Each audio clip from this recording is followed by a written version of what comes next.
Okay, good morning, everyone. Welcome to the first of three pretty long city council meetings just today. This morning, we're going to be interviewing school board candidates.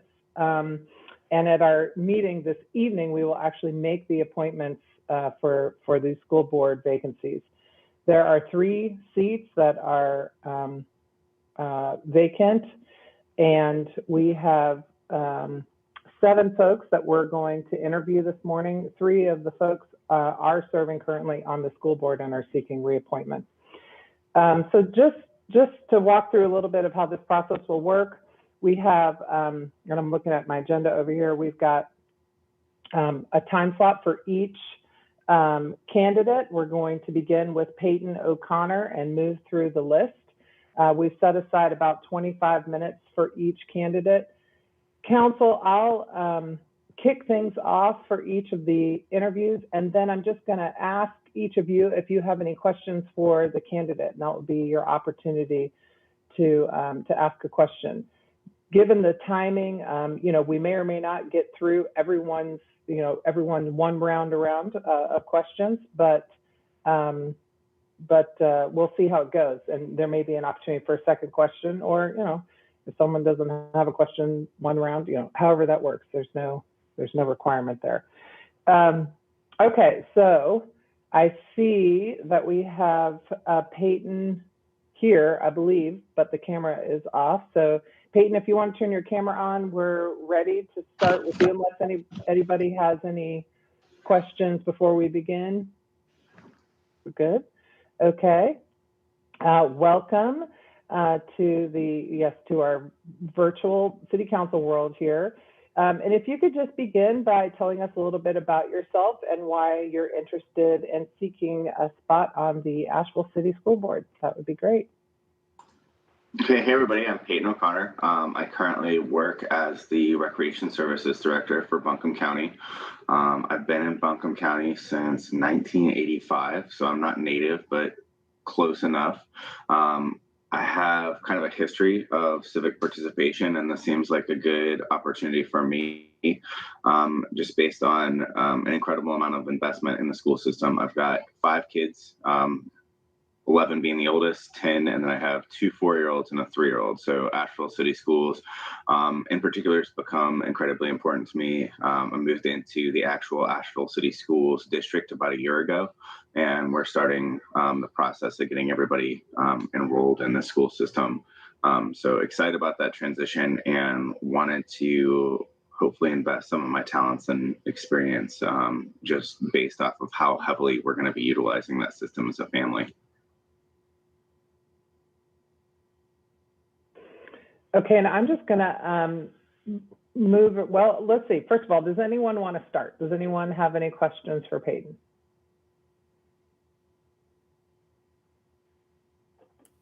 I'll go ahead and start. Okay. Good morning, Peyton. So as I was preparing for these interviews, I started just simply doing Google searches. And one thing that was fairly consistent was that Asheville City Schools consistently rank amongst the top school systems in the state. The last one I saw for niche for 2020, before everything shut down, listed Asheville City Schools as number 5 and Buncombe County Schools as number 20.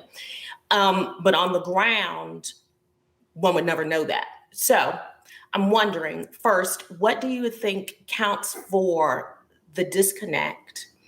And what is it, or why is it, do you think, that our school system serves so many so well and others so poorly?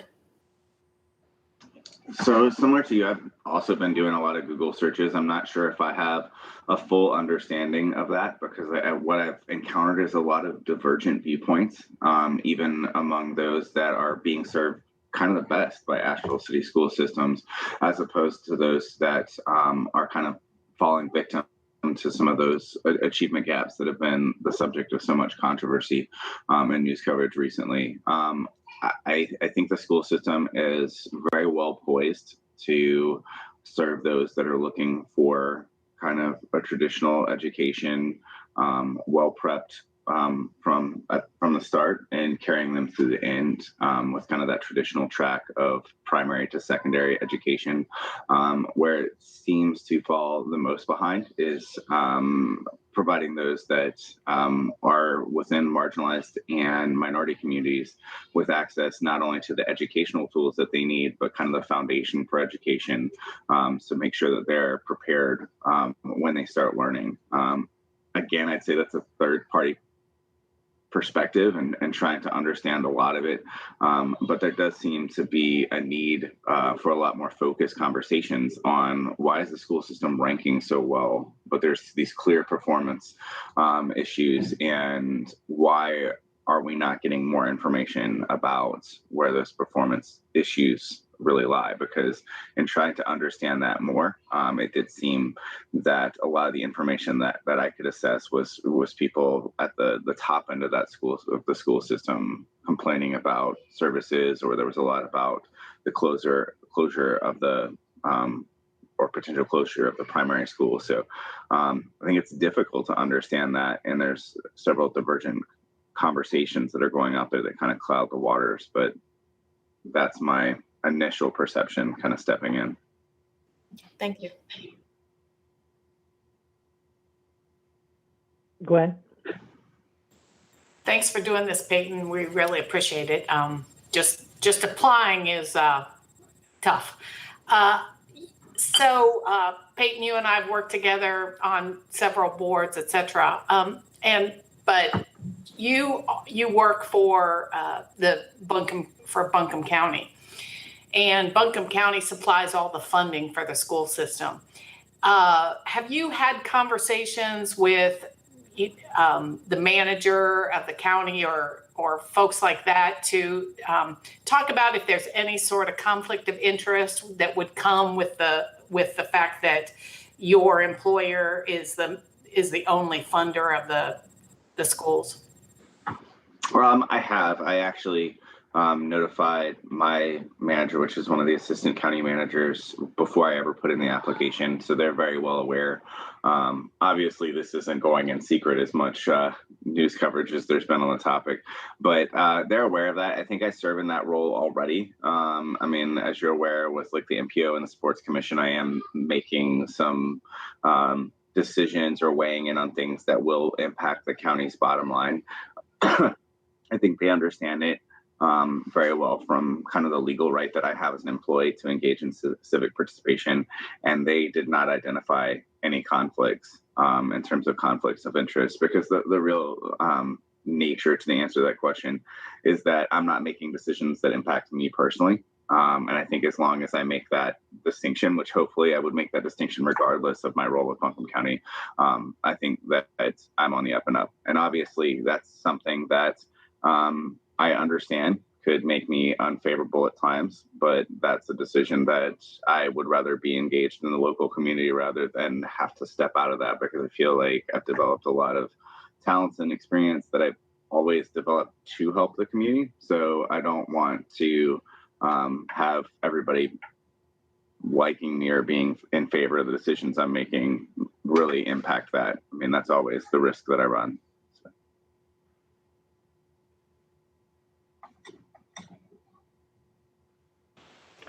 Thank you, Peyton. I agree. This is a task in itself. I appreciate your application and willingness.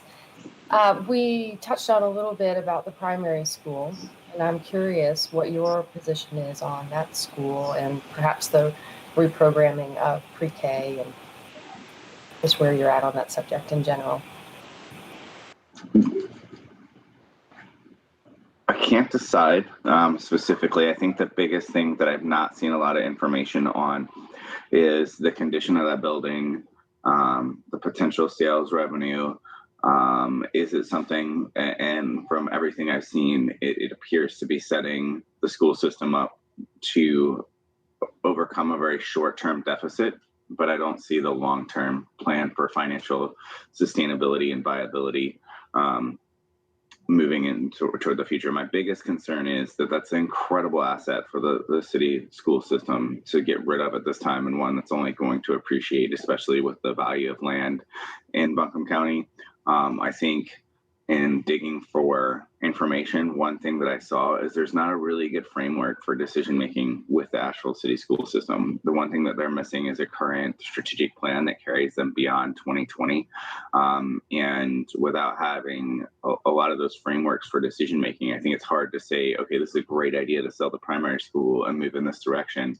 And I think that's all something that needs to be accounted for. I think going to the county, since they are kind of the approver of capital projects, and letting them see what the total capital project budget will look like to bring that school online is one thing. Coming up with a path to get that fixed slowly.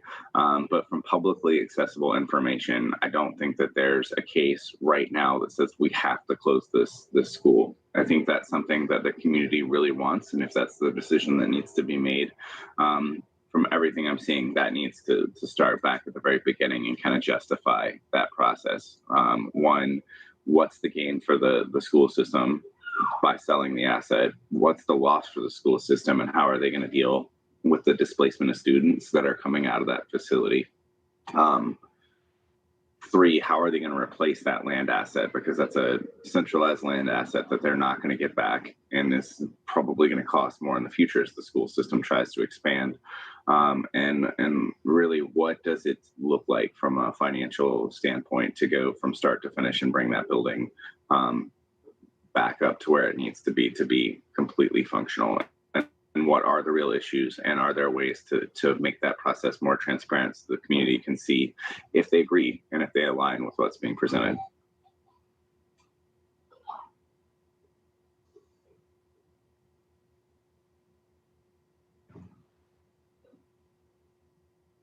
Does anyone else have any questions for Peyton? I have a question. This is Kim. Good morning, Peyton.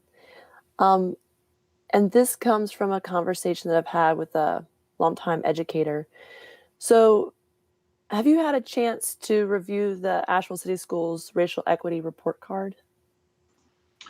Very briefly, yes. Okay. So it seems there are several deeply entrenched racial inequities that require dismantling. So can you define racial equity in your own words and describe your vision for what needs to change? Sure. So, like my definition of I didn't get that.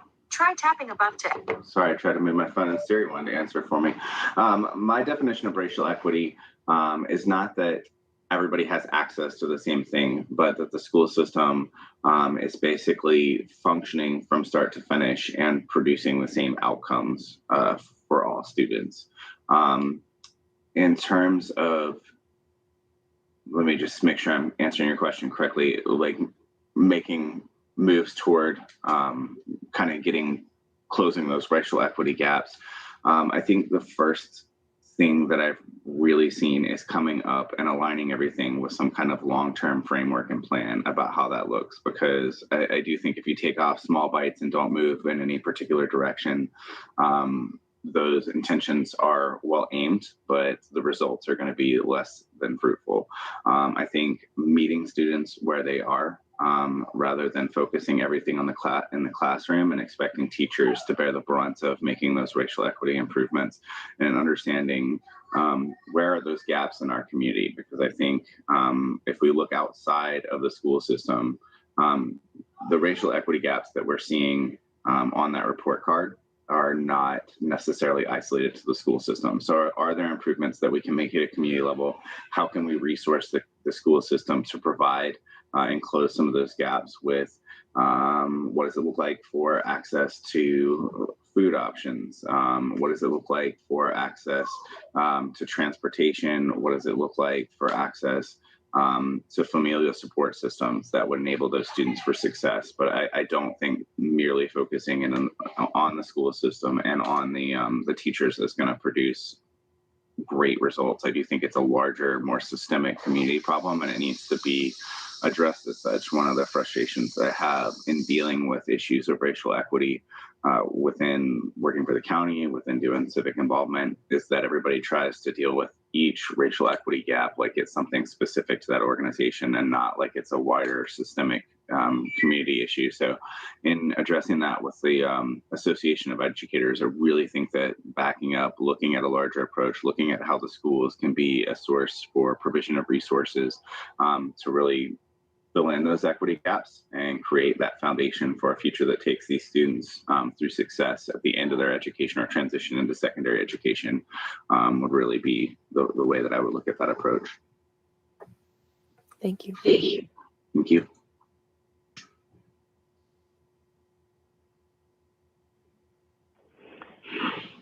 It's 9:20. I'm just trying to watch our time. We've got a little bit more time with Peyton. Peyton, I have a question. I've been following what's going on with the school system closely around the issues of trying to reopen with COVID, the Asheville primary school issues. I've watched several of the meetings and I've met with the superintendent and some school board members. And there just seems to be a lot of chaos right now, and it's very tumultuous, a lot of criticism from some parts of the community directed towards the school board and the superintendent. Do you feel the criticism is warranted? Is it misinformed? What are you feeling like dramatic change is needed, or tell me how you're approaching this situation you would potentially be going into? So yeah, I've also tried to interpret the kind of chaotic public input environment and people's perceptions of the superintendent. It's difficult. I couldn't tell you what I actually think of some of those parts, because like looking at some of the Facebook commentary in different parents groups, it's all over the place. I do think that it is really chaotic. It's been very difficult to transition through a year of COVID. And I think the thing that I saw as being maybe the biggest lacking point was any kind of coalesced vision of this is where we're at, this is where we're going.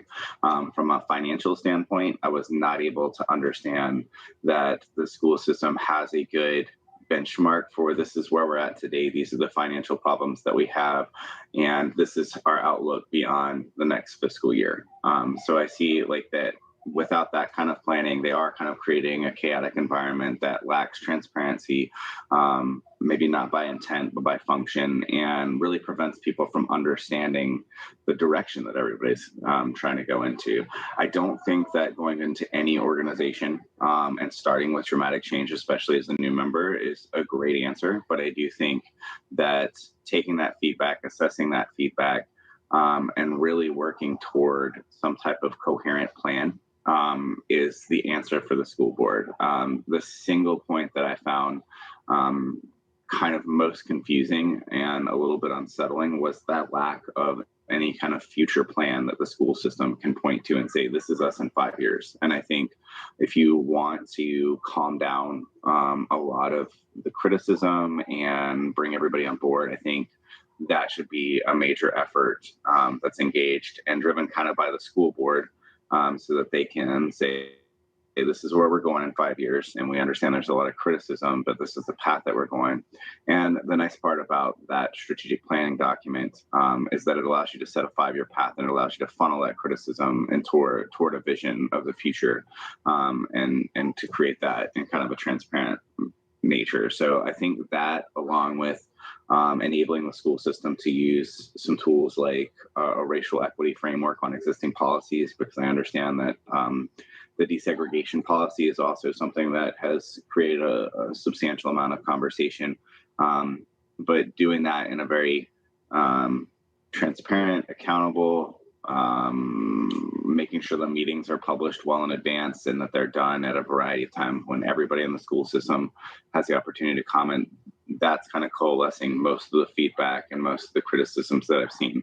There are always a lot of loud voices, but I think the danger of listening to just those loud voices is that's going to put us exactly where we're at today. So making sure that those voices are taken into account, but kind of the sphere of influence and the opportunity for everybody to have input into the school system is dramatically increased, because that is one of the single focal points of criticism that I've seen, is that people do not have the ability to show up and have their voice heard, or they don't know how to do that. So Okay, we're on short time. Jerry is reminding us we've got 2 minutes to go. Does anybody have a final question before we conclude this interview? Is there anything that you would like to share that has not been discussed? Anything you have prepared to speak on? Any interest areas that you would like to just shine light on?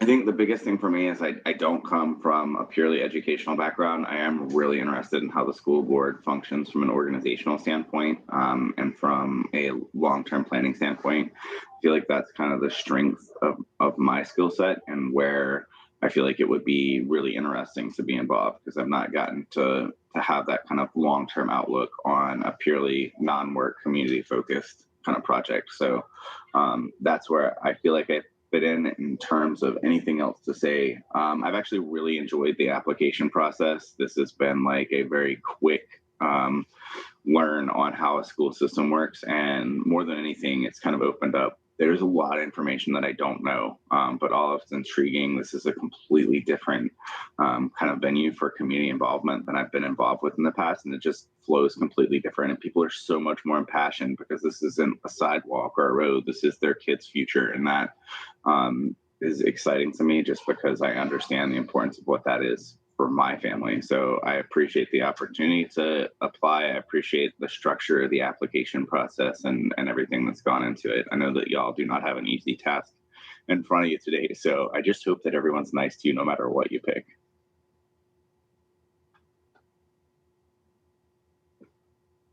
Well, we do too. Thank you, Peyton. Yeah, thank you. Thank you very much for joining us this morning and being our guinea pig interview. Everyone else gets to benefit from listening to you go first. So thank you very much for that.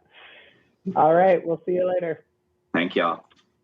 Okay, next.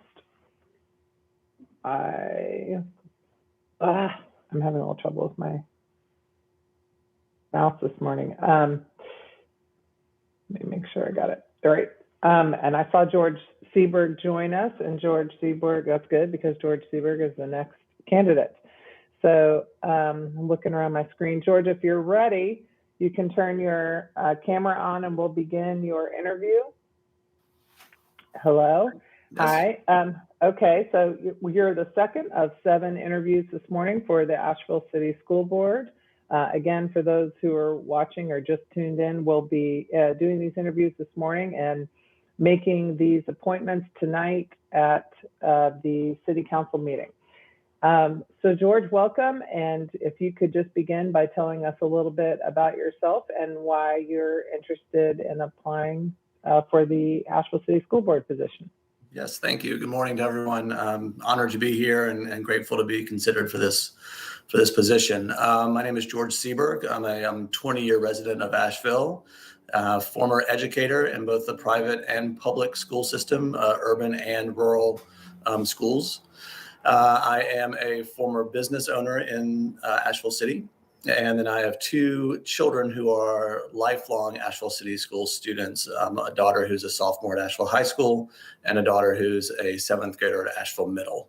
I'm also a former board member of the Asheville City Schools Foundation, worked as the treasurer and board chair of the foundation, and also was the interim executive director between Kate Pett's tenure and Copeland Rudolph's tenure.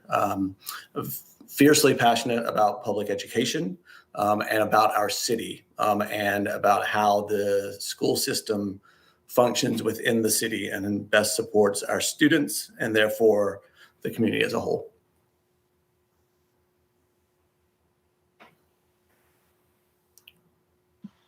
Okay, what's up? Go ahead, Nika. Yeah. George, if I'm not mistaken, you've been here before. And how many times have you interviewed for the school board? Yes, ma'am. One time before, I guess about 8 years ago now. Okay. So what brings you back? Great question. I feel like in those 8 years, I've had a chance to really become more involved in the system. Being a part of the foundation, I was not a part of the Asheville City Schools Foundation when I first applied. I feel that some of the questions that I was asked 8 years ago still apply today. We are still wondering about as a system how we function in a state that encourages, for example, charter school expansion. We are, 8 years on from conversations about the racial achievement gap and the opportunity gap for a lot of our students. And while I don't feel that board members who were chosen over me necessarily made bad decisions, I feel like the system as a whole continues to struggle with some of the same issues. And I want to be a part of the solutions that might be in front of us to help close the achievement gap, to help create a better equity for our Black and brown students and for all of our students.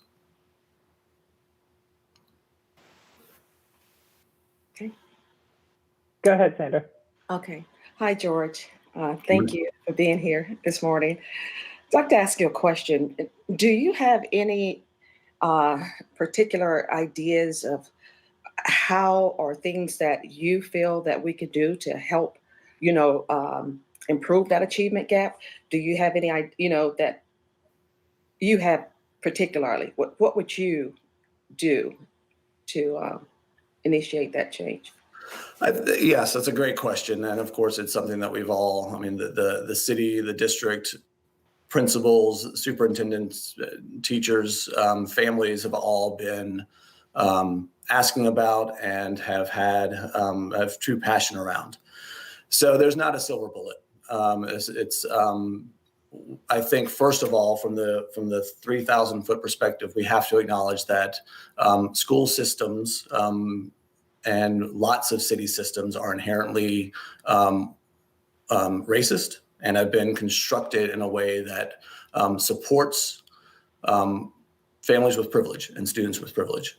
So how we start to dismantle that privilege, I think, is important. I like to think that in a system as small as ours, there are, and I'm going to echo Peyton a little bit on this one. There are lots of voices that seem to be consistent across the years and across the district. But there are voices that want to be heard. There are voices that are used to being heard, but then there are also voices that need to be heard. And we have for too long, not only as a district, but as a society, we have for too long pushed certain voices to the margins, and it's time to bring those voices in and make them present in front of us. I like to also think about that idea of having a seat at the table, but sometimes there's not even a table to sit at. And so constructing that table where we are centering the voices with lived experience and the voices who are most impacted by the opportunity gap. So as for specific ideas, we have, and I believe this came up in my interview 8 years ago, we have been challenged as a district to how do we bring in Black and brown teachers, for example? How do we bring in more diverse educators? One thing I mentioned in my interview or my essay questions with the Asheville City Education Association was that in Charlotte there's a organization called Profound Gentlemen. It is focused on community support for Black male teachers in Charlotte City schools, Charlotte Meck.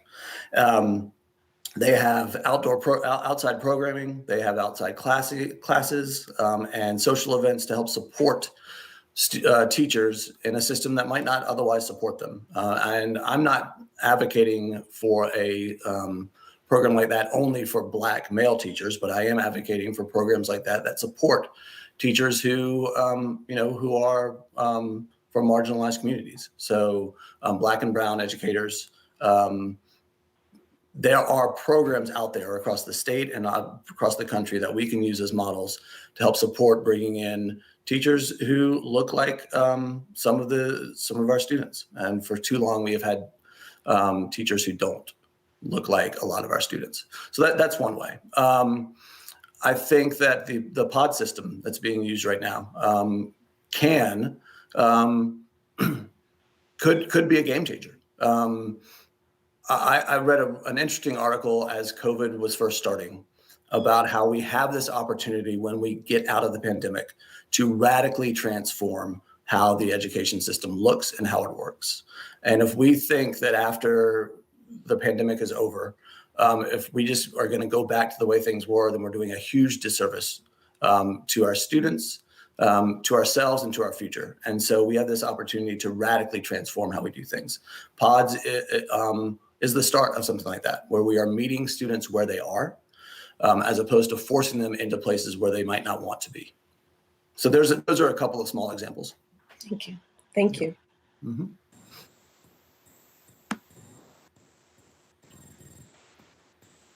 Okay, Glenn, go.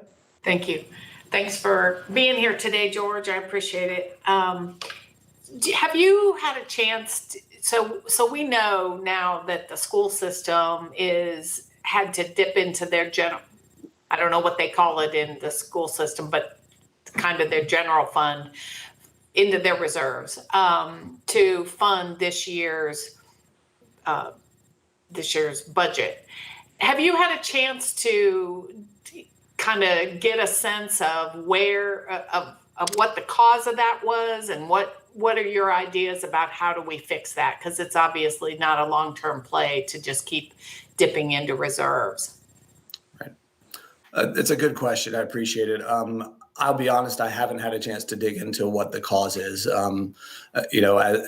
If I'm lucky enough and grateful enough to be appointed to the board, it is something that I want to learn more about. And of course, we'll be forced to. The fiscal oversight is a large part of board responsibility. But I also think it's important that we acknowledge that a couple of things. I feel like one place where the system has somewhat failed in this conversation is really communicating why and how we're in a bit of a budget crunch. For one thing, I don't think it's unique for Asheville City Schools to be in a budget crunch compared to districts across the state and across the country. I mean, state and local coffers are stretched thin because of the pandemic. Yes, there's federal money hopefully coming our way and lots of people's way. So there is the opportunity to apply for federal funds and grant funds to help offset whatever monies we've had to dip into the reserve fund. But I also think it's important, and I mentioned this in my essay questions, that there is a reserve fund. I mean, a reserve fund is necessary for crises moments.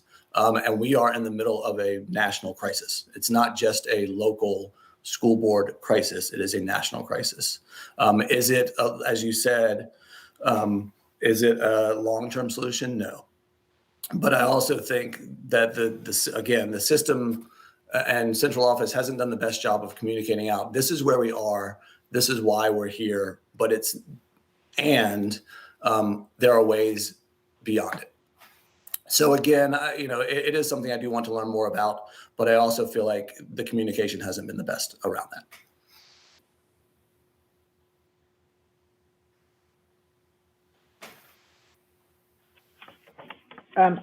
I would ask you the same question I asked Peyton. Just, there's a lot of criticism swirling around the school board and the superintendent right now, and tell me how you would approach entering this new position were you to be appointed. Are you thinking a great deal of change is needed immediately, or they're generally moving in the right direction, there's just a lot of communication issues? Tell me what you're thinking about and how you would approach this position. Yes, thank you. I think the most important thing that I want to remind myself, to remind council, and to remind anyone else who might be listening, is that any decision that's been made by the school board, that's being made by the superintendent, the first question that has to be asked every single time is, what is this decision doing to help support and help our kids?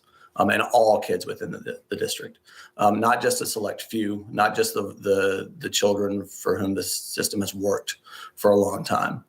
And that would be my question I would ask when any proposal comes up. The first question I would ask, and at times probably maybe the only question, is, what is this proposal going to do to support all of our kids? And even in the matter of communication, that has to be the first question. how are we communicating out to the larger community how this is affecting and how it will help, or how is it hurting our kids? In terms of whether the district is moving in the right direction or radical change needs to happen, I think the answer is both. I think we have a superintendent in place right now who is willing to engage in some tough decision making and some tough conversation. When we talk about the backing out of the desegregation order, for example, that brings up a lot of trauma. It brings up a lot of questions, and rightfully so. But I feel like a conversation like that has been on the back of people's minds for a long time. When I was part of the Asheville City Schools Foundation, and we did our Choosing Equity series in our community conversations, the first event that we had was around the history of desegregation within Asheville City Schools. That was 4 years ago. So it's not a brand new idea, but the fact that Dr. Freeman is advancing that conversation shows that we are moving in the direction of radical change. Radical change and radical transformation is always going to bring up fears. It's always going to bring up questions. And I think right now the system is moving toward some bold ideas, some bold strategies, and yet there still need to be more bold strategies to be considered. And so, Mayor Manheimer, I'm kind of answering your question in both ways. But yes, the system needs radical change, and it's on its way toward radical change. The other thing, and I feel like it probably could come up in this interview anyway, so I'll go ahead and broach it, is the consternation around the possible sale or reconfiguration of the Asheville primary school. I've had the honor of working in that building, and I can tell you that it's an old structure, and but it also is a safe space for a lot of our families and a lot of our kids. And so to even bring up that option is going to create some real consternation on the parts of people in our community. But we have to have those hard conversations. We have to engage in those conversations. And again, I'll go back to what I said at the beginning. At the end of the day, those conversations have to be around how is this going to support all of our kids? George, in your interview right now, and even in your essay questions, you mentioned a lot about radical change and upending status quo. My question to you is, how do you lead during times of controversy? What role do you play? Thank you. A good question. I like to, first of all, think of myself as a non-anxious presence. I feel strongly that I'm a very good listener, and I am and that I build community. I have spent a long time in my time here in Asheville working with lots of different communities. Of course, as a former business owner, I worked with business communities, other nonprofits. I'd like to think of myself as a coalition builder. I have been grateful to be a part of the IEI, the Institute for Emerging Issues out of Raleigh. The foundation was one of the first cohorts as they started talking about transformation within the whole state. And I've built relationships with lots of those other cohorts across the state. I feel like my role as, first of all, a cisgendered white male is to not speak, but is to listen. And as I said before, to provide the table and to provide seats at the table so that other voices can be heard. I will be one who asks questions. Hard questions. And again, that first question always is going to be, how is this helping our kids? But it's not going to be my role to give all the answers. It's going to be my role to give space for smarter people than me to give those answers.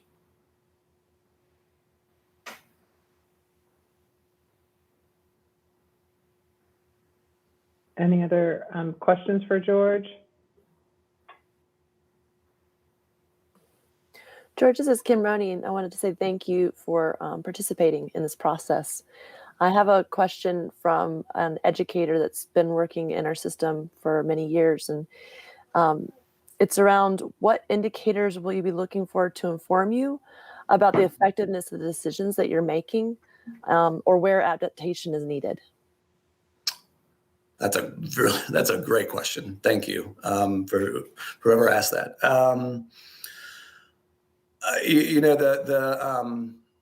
With the Asheville City Association of Educators asked the question around testing and state requirements.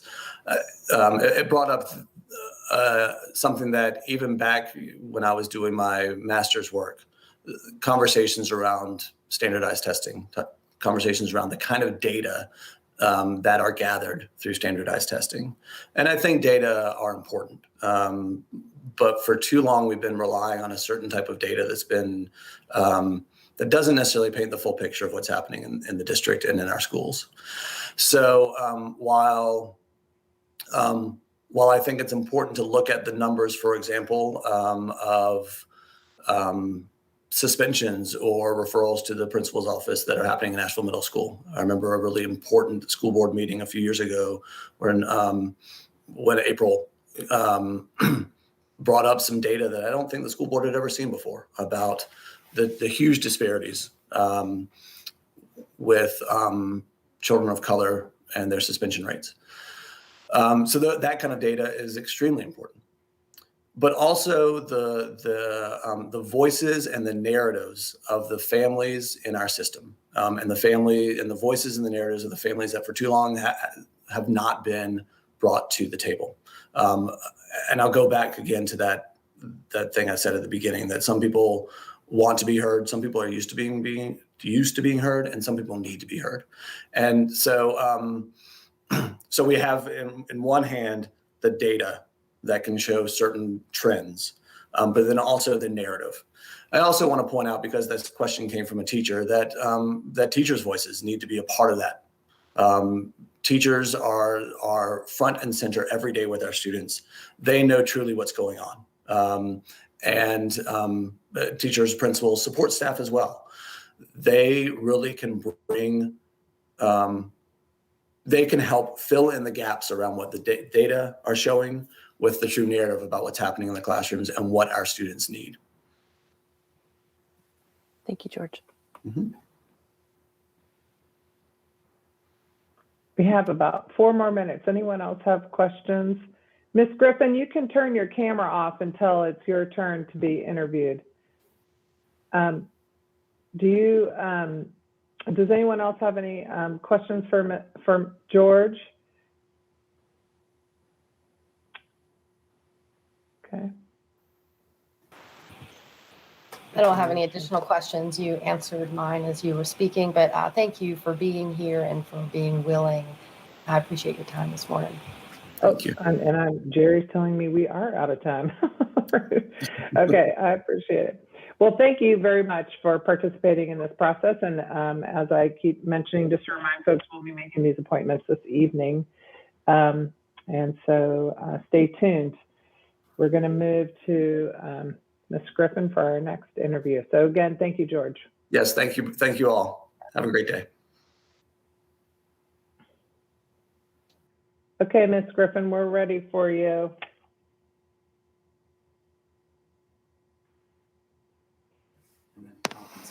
Hello, how are you? Hi, good morning. Good morning.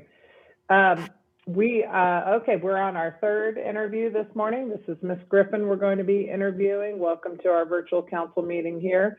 And you currently serve right now on the Asheville City School Board. Could you just tell us a little bit about yourself and why you're seeking reappointment in this case? Okay. First of all, I'd like to thank you for inviting me to the interview. I've worked with Asheville City Schools for about 47 years now. And my interest in being on the school board is that I thought I had something to contribute to the school board, having been in education for so many years. And so I'm seeking again to be on the school board because I think some consistency on the school board is needed so that the things that we need to initiate in the to further look at equity and the disparities that exist in our school system, having seen those disparities there for so many years, I just feel like we need some consistency right now to bring about the changes that are needed in our school system. So that's why I'm seeking a second term. Gwen, go ahead. Ms. Griffin, this is Gwen Whistler. Thank you for reapplying or looking for reappointment. So, we are hearing a lot of complaints about the school board and the school system. And you just referenced that, there are going to be changes being made to improve the equity situation and to reduce or eliminate, hopefully, the opportunity gap. So what are those plans? What are the things that you view in the next 4 years that are going to be big game changers that will improve the situation? Because frankly, it has not improved and frankly gotten worse in the past couple of years. Mm-hmm. Okay. So when I think about the achievement gap, I think about there is an opportunity gap that exists and that we cannot separate them. We have separated the achievement gap and the opportunity gap for years. And how can you do that when you look at test scores that show that 18% of our students who are students of color who are not achieving at the levels that they should be achieving. So I think we need to look at, okay, what are those things that keep us from those kids from achieving? And I look at the disparities, which would be look at the discipline. Let's look at how our children being I guess I want to say, how are they being taught in the classroom? What are those things that impact their learning, those students of color? Is it that maybe, and I'm going to say this, maybe it's the teacher, maybe it's the classroom setting, those things that maybe impact the learning for our minority students? Is it that they are not given the opportunity or the access to those things that the other students have access to? I also want to look at, well, when we look at data, have we looked at data in the way that we should look at it so that our students of color can do better? What are the resources that we are giving them? Because we've known this for so many years that they have not been achieving. So how have we looked at the data to provide the resources that they need in order to achieve? See, our students of color, they have ability, and we haven't looked at, okay, how do we make them successful just as the white students have been successful? So I think we need to put in place things like preschool, because we haven't looked at preschool for a long time. I was an interim director at the preschool, and at that time we weren't really teaching our preschool students those prerequisites, those skills that they need to enter into kindergarten. I don't think there was a different curriculum there. It was based on play, and it wasn't based on the skills that they need when they go into kindergarten. Those the letter sounds.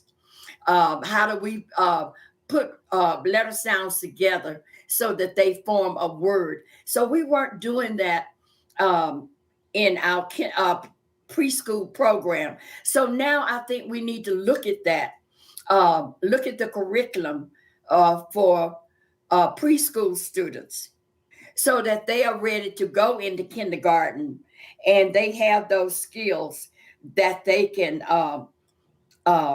start learning to read. because a lot of our students, and looking at some data, 55% of our white students come into kindergarten and they are ready to read. But we look at the same percent, almost the same percent of our minority students. They don't have those skills. They don't come into kindergarten with those skills. So that's why we need to look at our preschool curriculum to make sure that all of our students, white and minority students, are ready to go into kindergarten, are ready to learn to read, because they have those prerequisite skills that will help them do that.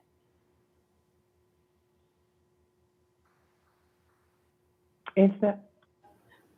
Good morning, Ms. Griffin. Hope you're Good well. morning, Antoinette. How are you? I'm well, thank you. So when I was preparing for this interview, I'd originally intended on asking you questions drawing on your 40 plus years of experience. But then we received, council received, I'm assuming it was a fax, and I almost overlooked it because it didn't come with a title or anything of it. But when I opened it, it is a petition for appointment for Pat Griffin. And it says, our kids have been the victims of the achievement gap for years. Mm-hmm. And then it follows simply by saying Pat Griffin is the person to help eradicate this gap. So we've been receiving a lot of input, but what I noticed about this petition, in addition to the names, I noticed the addresses of the folks writing in. So it's Hillcrest, Hillcrest, Hillcrest, Depot, Concord, Klondike, Erskine, Eastview, Warwick. And then it occurred to me that for the most part, we haven't heard from people presumably the most affected by the achievement gap. Mm-hmm. And so because they've expressed support for you, I thought this would be a great opportunity for them to speak to us, but through you. So what would you say are the greatest concerns you're hearing from people in these neighborhoods? What are they happy about? What are they most displeased with? Okay. Great question for me, because I've worked in those communities. I have worked with after-school programs. I have worked with the housing authority, supervising the after-school programs in Hillcrest and what was Lee Walker Heights then. And, you know, those people who live in those communities, they don't know what to ask for. They don't know how to advocate for their students. And so what we did when I was working with the after-school program, we would bring them into the after-school program, heavily focusing on parent involvement. And so we would talk to them about the progress reports. See, they don't understand the progress reports that their students bring home. They don't understand the need to work with, to read with their students at night. And so we help them understand how valuable this kind of initiative from them, how important it is that they be really involved. See, right now, we haven't heard them speak out because they're not going to speak out unless we ask them to speak out. And how we did that was to bring them into the parent involvement programs at Hillcrest and Lee Walker Heights. They don't know what to ask. So we had to kind of help them with that. You know, what are things you ask when you go to a parent conference at school? Are you going to go in and be defensive, you know, because your child is not doing well in school? Or are you going to go in and you're going to say, what can I do to help my child? Now, one thing I want to bring this out because a few years ago, when I was working with R.B. Jones, Sarah Kane had about 18 preschoolers, no, kindergartners who were not going to be ready for the first grade. They were all African American students. And so she contracted with me to see what we could do to help those students. And we brought in the parents, first of all. And we talked to them about what we were going to do to get their students ready, their children ready for first grade. And so what we did was put them in an after-school program, which I really believe that our after-school programs, if we could get them organized to where they know what to do to help our students, it's going to make a great impact on our African American students and their achievement. So what we did, we brought them in and we did some focused instruction. We worked with the schools and we found out, well, okay, with Sarah Kane, what is it that these kids are missing? Is it that they don't know their alphabets? Do they not know the letter sounds? Do they not know in math? Do they not know how to add, subtract? Anyway, we did that. We did focused instruction. And at the end of the school year, every one of those students were ready for first grade. So I think I would like to put a focus on after school programs and getting them set up to where they can really make an impact, because we did what you call extended day learning. And we did that because we knew what was happening in the classrooms by visiting the schools, partnering with the teachers there. And that's what needs to happen for our students to achieve. We've got to work with the schools, the classroom teachers, and we got to work with those parents, because we brought those parents in first and we talked to them. Okay, this is where your children are. This is where we want them to be at the end of the school year. And that happened. Okay, thank you. Miss Griffin, Yes. thank you so very much for being here this morning. And the question I want to ask you, I sort of want to piggyback on what Antoinette was asking, and I think that basically, what would you say that as far as Black parents participating in their children's education, as opposed to the white parents' participation, what would you say the percentage would be? You know, just guesstimate. Would you say that you have a much lower participation rate for the Black parents as opposed to the white, and that actually plays a large role in, you know, the kids' education?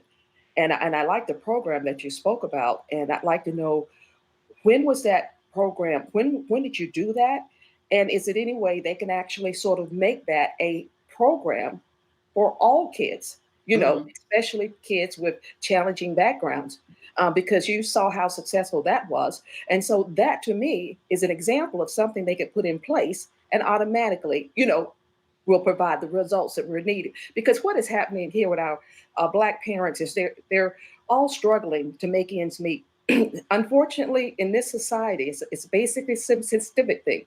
And if you're struggling to make ends meet and feeding your parents and working 2 and 3 jobs, they don't have the time to spend with their children. And that is really where the problem is. And that's the reason your program was, you know, sounds so good. And I was just wondering about the probability of getting something like that as a standard program for the children of marginalized communities. Excuse me. Okay. You know, having worked at several of the schools as an interim principal, and when I retired, finally, when I applied for the school board the first time, that was in 2017, I think. And it was right before that we carried out that program in the after school program. Well, parents don't feel comfortable going into the schools a lot of times. And what we did in the after school program, we went along with them. Someone went to give them support when they went into a parent conference. Now, I think parents Some are tired, some are working, having been in that environment, working with after school programs. I know that there are some parents who are just not, they don't understand the value of their kids having an education. So a lot of times I'm going to say this because I've seen it, they socialize during the day. And a lot of times, having worked with the alternative program, a lot of our kids came from the housing communities, and a lot of times they were responsible for getting their younger, and this was the middle school, the alternative school, responsible for getting their younger siblings ready for school. So they would come in angry because they had this responsibility that should have been the parents' responsibility. So there's a lot going on in homes. And so when children come to school and teachers have their work to do, they have their job to do teaching, and the kids have their job to do learning. Well, you have children who are coming from those kind of backgrounds, and they've had a lot of turmoil before they even get to school. See, a lot of times we don't understand that's what disrupts their learning in the classroom. They have their minds on something other than what the teacher is teaching them because they've had such a terrible morning sometimes. So I think parents, let me take some of the parents that we worked with in that program I was talking about. We had to get them interested, enthusiastic about their children's education. And how do we do that? Because we shared with them where their children were. This is where your children are. These are some of the things that are keeping them from learning. They are not very attentive. They're not engaged in the lessons during the day. And why aren't they engaged? Because they are not prepared.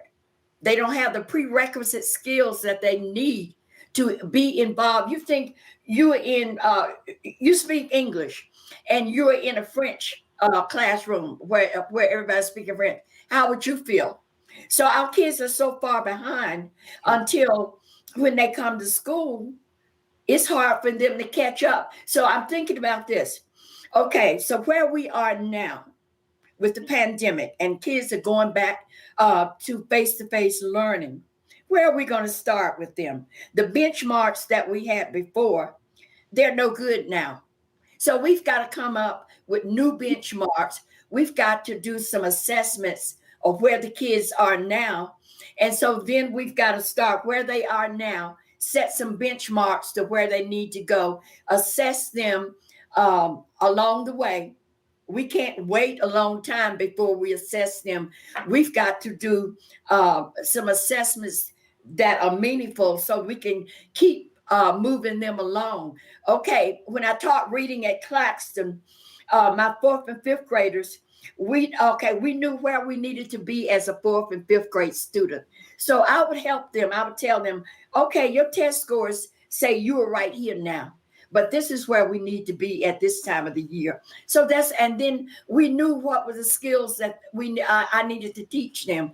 And so when they know what they need to learn, they're going to focus on that. And then we're going to help them be enthusiastic about learning those skills. And you'd be surprised how that makes them feel when they know they're learning. And that's what was happening in the after school program I talked about. Those students were very enthusiastic because we showed them where they were and where we wanted them to go. Thank you. Thank you. Okay, folks, and I don't want to cut off this robust conversation here, but I've got to end this one because we're coming to our time conclusion, and we're going to take a short break before we interview our next candidate at 10:15. So Ms. Griffin, I want to thank you for joining us this morning. And again, we're making these appointments this evening. So folks, if you'll just don't log off, just shut down your camera and your mic and join us back here in about 5 minutes. So quick break for everyone. Again, thanks, Ms. Griffin. We appreciate it. Ms. Griffin. Okay, thank you all. Good to see you. Thank you. Okay, we are on time. And we are welcoming Jacqueline or Jackie. And Jackie, say your last name for me. It's McCarg. McCard. Yeah, so much Not, easier than it looks. Exactly. yeah. Okay, all right, that is easier. Well, welcome. Let's see, I'm looking around my screen. Am I missing anybody? No, okay. All right, everybody, we are now on our 4th interview of 7 for the vacancies for the Asheville City School Board, the appointments of which we will be making tonight at tonight's meeting. And so let me just begin by, you just shifted around on my screen. Okay, let me just begin by asking you to tell us a little bit about yourself and why you're seeking this appointment. Okay, so I'm Jackie McCarg. I am the Dean of Students at UNC Asheville, where I've served in that capacity for 15 years. I've worked in higher ed for over 25 years and have been part of the Asheville community for 15 years, but have lived in the western part of the state since 1997. I have a daughter who is a very excited lacrosse player at Asheville High School in her sophomore year. And she has been part of the Asheville City Schools community since day one. She started at Claxton, went to Asheville Middle, and has benefited from the collaborative relationship between Asheville City Schools and the YMCA, has been part of Beaver Dam. And all of those experiences have really kind of spoken to me about how unique I think Asheville is in some good ways and some challenging ways. And probably starting in middle school, I began paying a little bit more attention to places she was struggling, places some of her peers were struggling, relationships I was having with teachers and parents, and realized I really understand higher ed, and lots of folks in higher ed think they understand what's going on in K-12.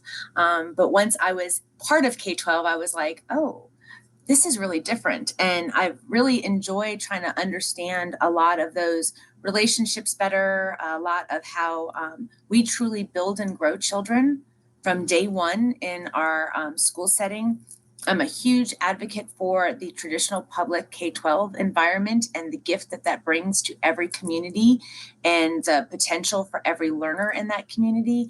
And once she got to high school, I realized my lips moved a lot, but my butt was not engaged in any real substantive action to ensure that I was contributing as a parent and a community member to this really important educational endeavor. And so I'd always been involved more on the sports side, but really having expanded the knowledge base that I have in higher ed, doing a lot of work on resiliency and emotional intelligence and all the skills that everybody in K-12 knows is really important, but is so hard to integrate into a highly structured state and federally mandated learning pedagogy. I was like, I need to get more involved. And so when the opportunity to be on the school board came open, I thought, so often as parents and community members, we talk the talk, but we don't walk the walk. And I wanted an opportunity to be like, I've got knowledge and I've got tons to learn. And I think that's a really kind of exciting combination going into positions sometimes, because far too often everybody thinks they know everything when they're going in. And I do know what I know, but I don't know what I don't know. And I want the opportunity to be able to bring what my skill set is to the table, to be able to share that with the board, to be able to better our district. Our district has had such challenges. And I mean, we know these kids are amazing. We know we have some amazing teachers. Nobody goes into this work for the most part to make bank, because it's not a field that most folks are making tons of money in. It's a passion, and it's what we're called to do. And it sounds hokey in some way, but like for some reason I felt so called to pursue this year, I knew that it had to mean that there was something bigger going on for me, and what I wanted to contribute to Asheville and what I wanted to contribute to our system, and most importantly, what I wanted to do to help the future generation of Asheville. We want our brightest and best to be ours, and then we don't want them to be our biggest export. We don't want everyone to leave. We want some of these amazing, brilliant minds we cultivate in Asheville, in our children, to also stay and contribute. And I think sometimes I worry that our greatest commodity sometimes is our brilliant children who leave and don't come back to Asheville to contribute. And so I just really felt like this was a great opportunity. The more I've spoken to folks and began to understand some of the unique dynamics, I've gotten more excited about the opportunity, and am all yours to answer more questions now.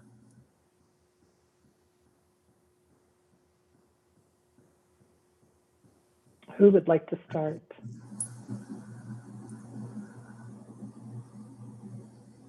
These guys are just warming up here this I'll morning. start out. You have a very remarkable resume, and a lot of work experience, and a special training in the area of community trauma, ACEs, testing, bias, and on your regular job, I think you are an advocate for students. And the whole child, I should say, even though they're not children. So I want to know how you would apply that experience and those specialty trainings to your leadership. I think that is a phenomenal question. I think what I try to do as a leader is I assume goodness in all effort. And I think when we look at I'll use bias for a really good example. There's implicit and explicit bias, and we all carry it in us. And we often don't know it until it is brought to our attention. And in that immediacy of it being brought to our attention, we tend to feel bad, and we want to fix, and we want to be able to move forward. But we don't really want to focus on the impact. It kind of goes back to like when a little kid says they're sorry and they think everything should be okay now that they said they're sorry. But as a leader, we have to be attentive to the impact of intentional and unintentional actions, words, even decisions on how that may impact the cultural capital a community has, what a community's trauma may be. We have to be aware of that. And I think as a leader, if folks aren't aware, we have an obligation to talk about that, to say, hang on a second, we're about to make a decision. Have we involved all of the communities who are being impacted by this decision? Do we need to take a step back and think about the historical context of what a community has been through? And trauma comes in lots of forms for a community. My daughter went through a lot at Asheville Middle. She lost classmates. She was there for the very big lockdown. And I honestly thought she was going to be fine because I do all our threat assessment and all that stuff here. And I'm like, this stuff. But she had some real signs of some PTSD after that. And, I was thinking about like, wow, what would their next fire alarm be like on campus? Like, will these poor kids jump out of their skin? Because it's a trauma. I do think we have to look at when we are sitting in that leadership role, we have to dig into everything that's brought a community to the place it is right now. Lots of folks want to say let go, and lots of folks are like, oh, well, sometimes you just got to move on. But if we know genetically that trauma and those things can alter us, we have to consider those things. And I just think we need to be sometimes braver to talk about it, and braver to allow people to make mistakes and be like, you're learning. Because I'm learning and I'm going to make mistakes. And I have to be okay with someone telling me I've made a mistake so I can be better. And so I think creating an environment as a leader where your team is willing to learn and knows that they can ask questions. And if they make a mistake, it's from a place of growth and education. And that we extend maybe a little bit more grace to each other on the fact that we're all learning. And we role model it, plain and simple. Thank you. Any other questions? I'll ask mine. Sandra, were you about to say? No, go ahead. You're on mute though. Well, the only thing I was going to ask, Jackie, thank you so much, Jackie. I've enjoyed listening to your story, and I could actually identify with that deep need to try to help the situation. So I greatly appreciate it. First of all, what I'd like to ask you one of the same questions I've asked other candidates as to, do you have any particular ideas or that you would say that you could actually use to help the achievement gap or help improve, or, what things would you say that you think that could actually benefit the community? That's another phenomenal question, because I think about that all the time. I'm a data junkie. And so part of me really is I'd love to get into the data and look to see what are the intersectionalities of those gaps. And then part of me has always wondered, have we ever really talked to the kids experiencing those opportunity gaps? I bet they've got some things to say on what they think they need, what they feel they've done well, what they feel they haven't done well in, and what are some of those best practices. I think we're seeing some real movement in this idea that clustered learning has some benefits, which we see from the Montessori model. That's oh wow, of course it does. But I think looking at how do we expand that in a way that builds upon the strengths of kids, because I think what I have experienced firsthand with my daughter is an average student on a 504 because of some unique challenges. And so she sits somewhere in that gap frequently. And for her, it initially made her feel like such a failure. And that, I'm never all my friends are in AIG and I'm over here and I can't pass my EOGs. And I think finding ways in that opportunity to see what resiliency models may be available, to move even the mindset of these kids to know the potential we know is there. And then what things can we utilize the community for? I sit sometimes in Asheville and I think about the sheer wealth surrounding us in this area. Where is it being invested and where is it not being invested? The human capital we have here that we don't tap into. The folks who are policy leaders, some of the best minds in student development from K-12 all the way through higher ed have retired here. I'm looking for some free bodies and opportunities to craft ways to achieve that. I also think one of the things when we talk about the opportunity gap, I don't think we really want to talk about, but I'm hypersensitive to, there's a socioeconomic gap attached to that. And Asheville's struggling in even addressing that. Yeah. And that can't be denied. And so I think for me, I enjoy sitting down and having people tell their story. And so I think that's what I'd want to bring is, who haven't we sat down with to hear their story on why they're not moving like they think they should be, or what is it about this experience that is causing them to not matriculate at the same speed? Because the other thing I would argue is, I bet you they are matriculating and growing in lots of other ways we're not talking about.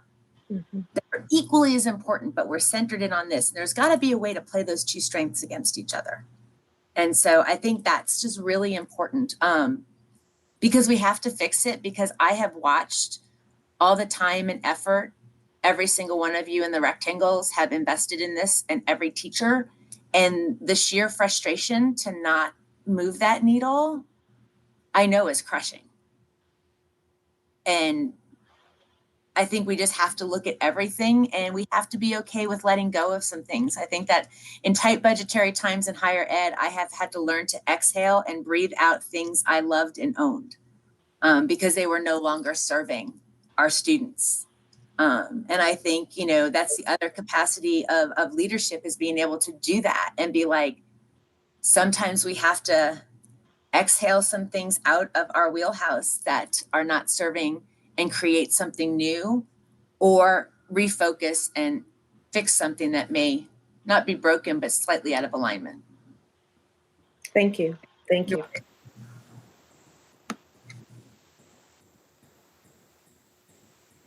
I'm just going to go because Esther's not paying attention. Paying attention, on my mouth wouldn't go. You. Only kidding, Esther. I know you were. Thank you, Jackie, for this. About a year and a half ago, pre-pandemic, when we were working with the school system with the equity collaboration, one thing came up, and I guess I was really frustrated that it was not being addressed. The school system has records on each teacher, each instructor, each assistant principal, each principal, on what their discipline record is relative to children of color. They have the numbers, and there was a reluctance to address that at an educator level. Basically it wasn't being addressed. The school system was not, actually talking to an individual educator and trying to work with them to fix, well, maybe not fix, but to address the fact that a particular educator was disciplining disproportionately. What's your feeling about that? I probably need like 45 more minutes to tackle that one, because I've got some thoughts. I think we have to look at that. I think that goes back to the initial thing I said about implicit and explicit bias. We have them.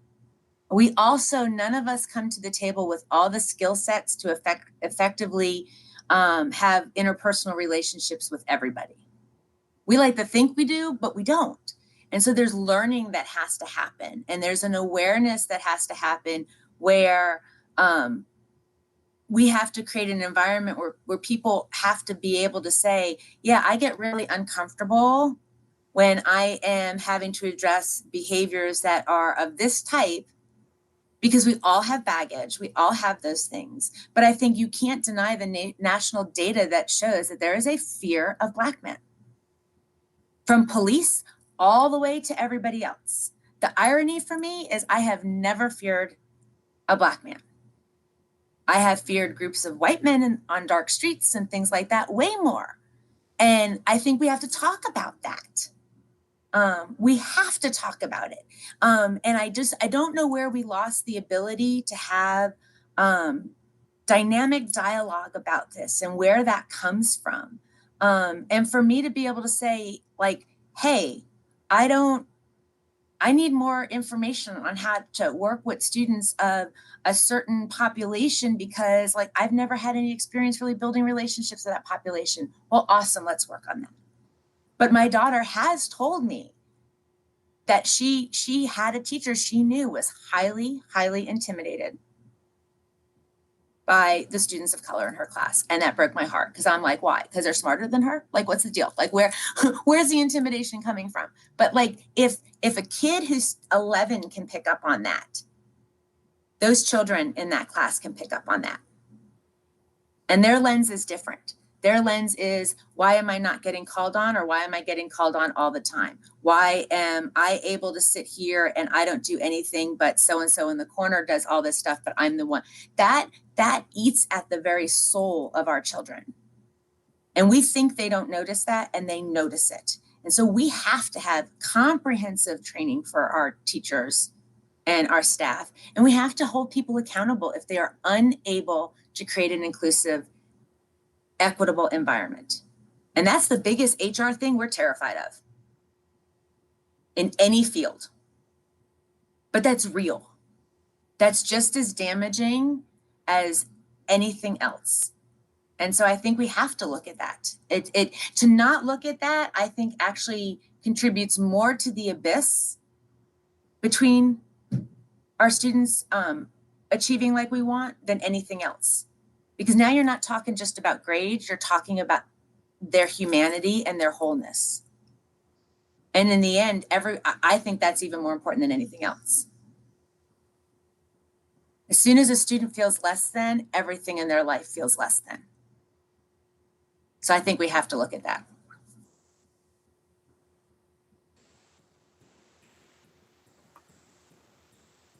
Perfect timing. Okay, time is up. Jerry is telling us, our timekeeper. Thank you, Jerry. Well, thank you very much, Jackie, for spending some time with us here this morning in this interview. And we're going to move on to the next one. So thank you very much. And thank you all. We will see you later. Thank you. Okay, we have Michelle Delange, and I hope I'm saying your last name correctly, and you're going to tell me if I'm not. Michelle, you can turn your camera on. Oh,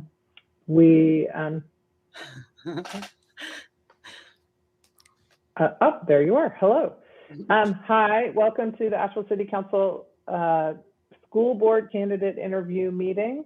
You are our fifth for this morning, and if you could just begin by telling us a little bit about yourself and why you're seeking the appointment to the Asheville City School Board.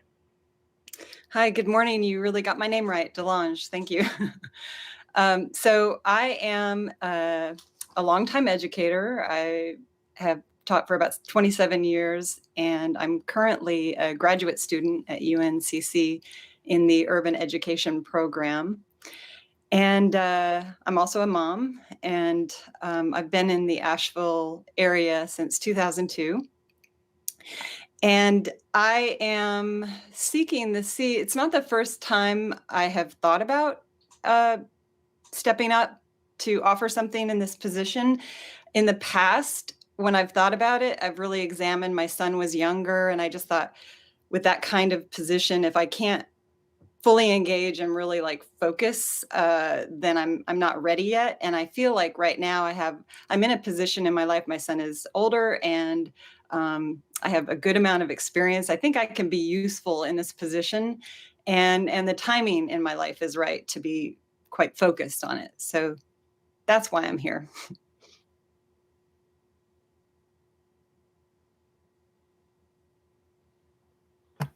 Okay, Antoinette, please. No surprise here, Michelle. Good morning. I have a question for you that relates to the achievement gap. Yes. So in reviewing the data, one thing that really stands out to me is the proliferation of students at the extremes. White girls are generally knocking it out of the ballpark. Black boys are at the opposite extreme. And these two extremes really also serve to increase the gap. My question to you is, what, in your opinion, is it about the system that feeds white girls while also bearing Black boys? Yeah, I think that it's important when we look at this really serious situation with the gap,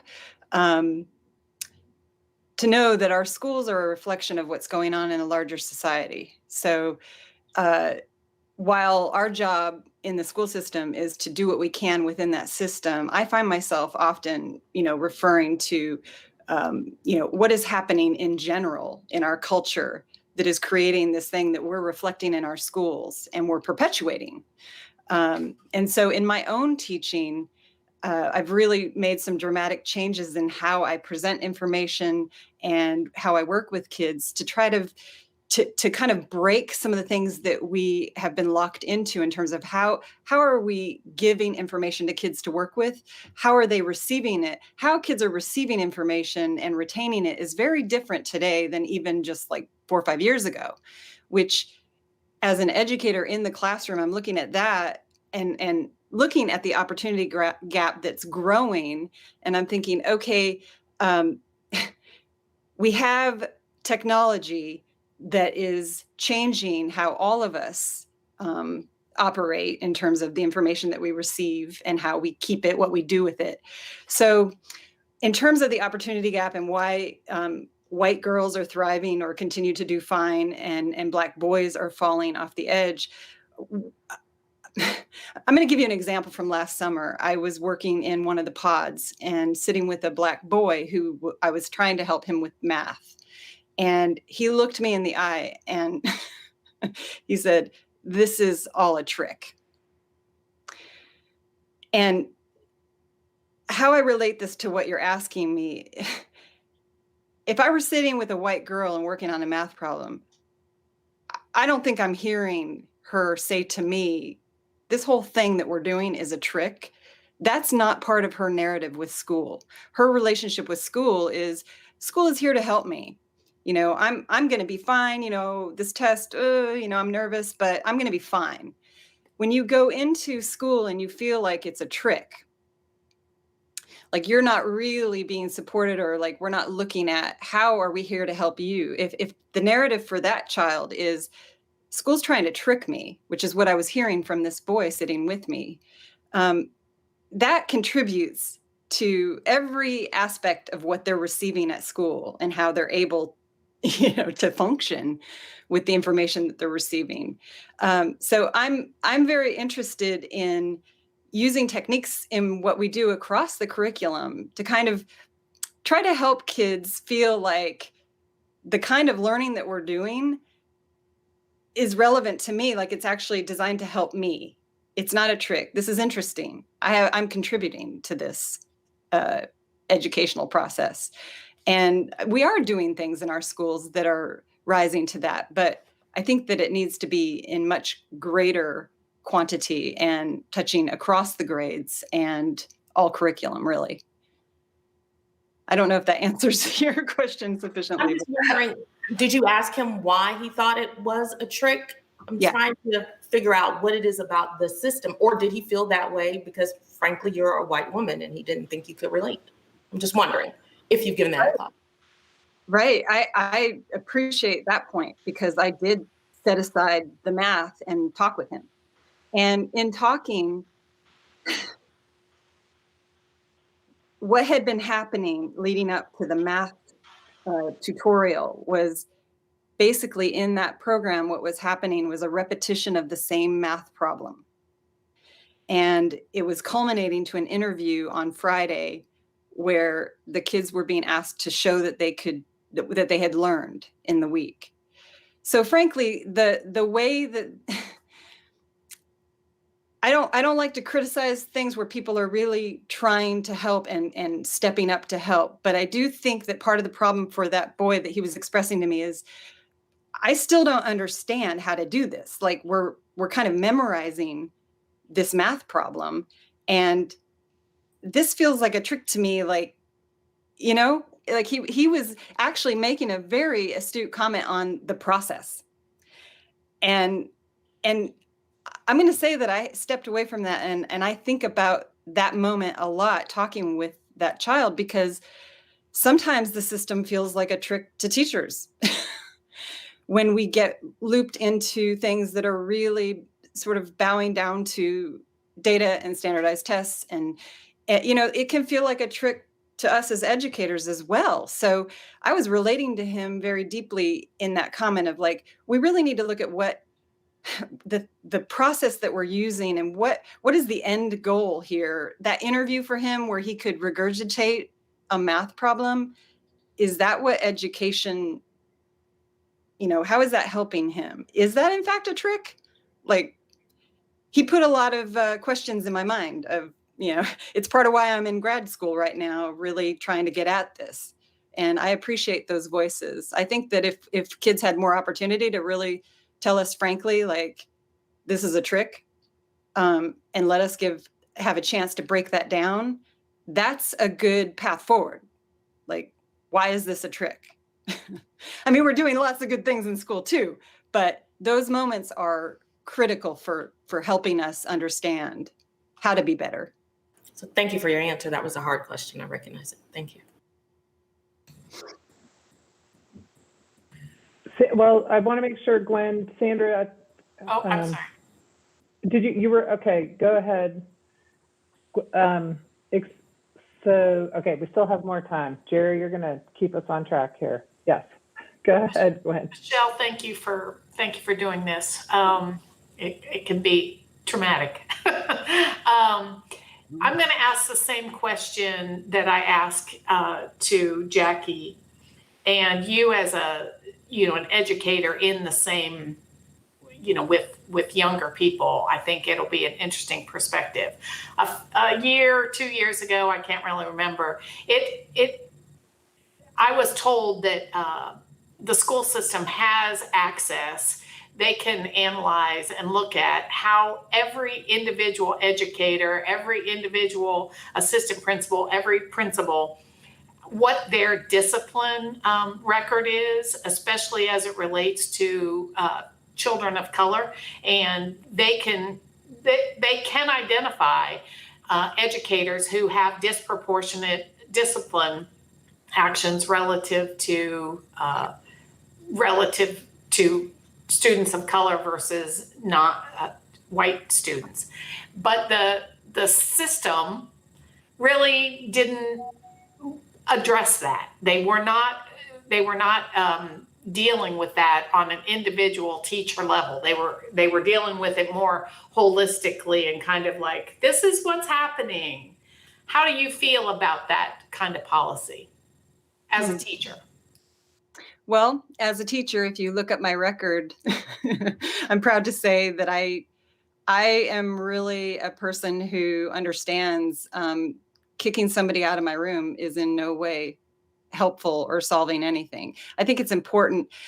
I have a record. Any of my administrators could tell you, like, I don't send kids down to an office. Like, I talk to them, and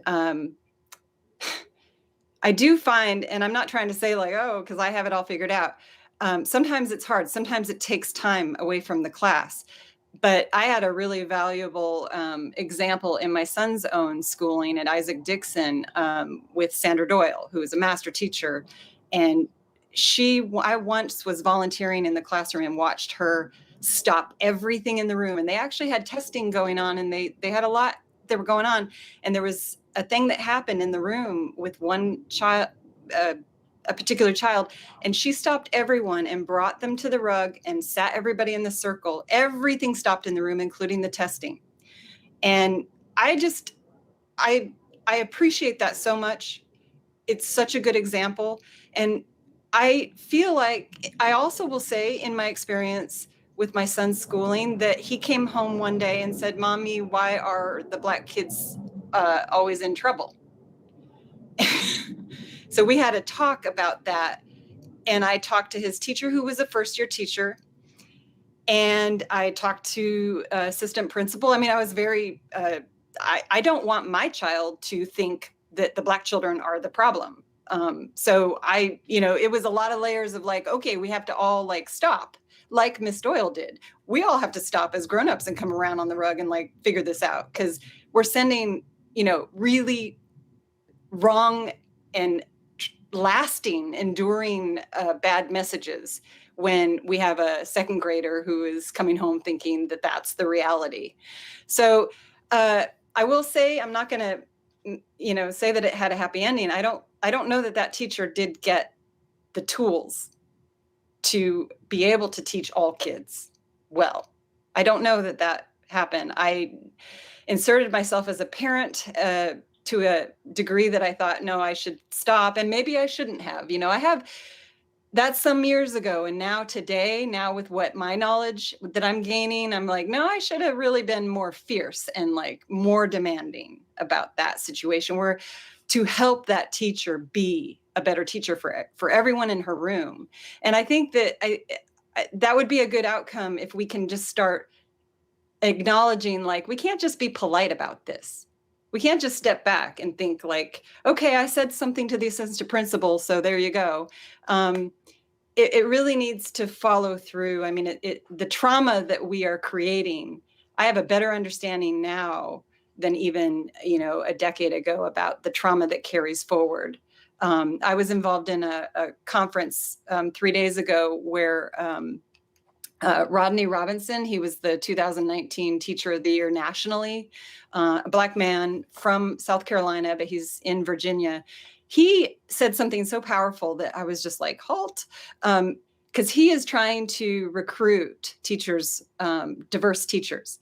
And he made a comment. He said, when I'm talking to people, and he's super dynamic speaker and like so engaging, I can see why he's a good teacher, and he was saying he would approach diverse people and say, hey, don't you want to like come back in the classroom? Don't you want to do this? And the response to him was, school was so traumatic for me. I don't want to be anywhere near that institution. And it just made me realize, like, yeah, if we still look like the same institution that was traumatizing our Black students, if we still look like the same institution, why would they want to come and perpetuate that? Why would they want to come and be a part of that? His statement is really eye-opening to me. Like, if we can show that we are a system that is acknowledging things that we haven't done well and really showing that we want to do some things different, we might attract a more diverse faculty. We might have a chance for that. But I understand now better, like, yeah, I wouldn't want to step into something that was traumatic for me. I wouldn't want to be a part of that. Let's show that we aren't doing that. Let's show at least we're trying not to, and make it an attractive place to work for a range of people. So, and I've got a question. So we're doing okay. I think we got 5 more minutes. I hear a lot from people about who should serve on a school board. Some people will say to me, well, you shouldn't serve on a school board unless you have a student in the school system. I don't necessarily agree with that. They'd say, well, you need to be on a school board only if you've ever been a teacher or an administrator or something. You've got to, come from the institution itself. I think what a school board does has changed a lot in the year 2021. School systems are needing to change. They are traditional systems, and just like a lot of traditional systems are being somewhat upended today because of a lot of the things we're talking about during these interviews.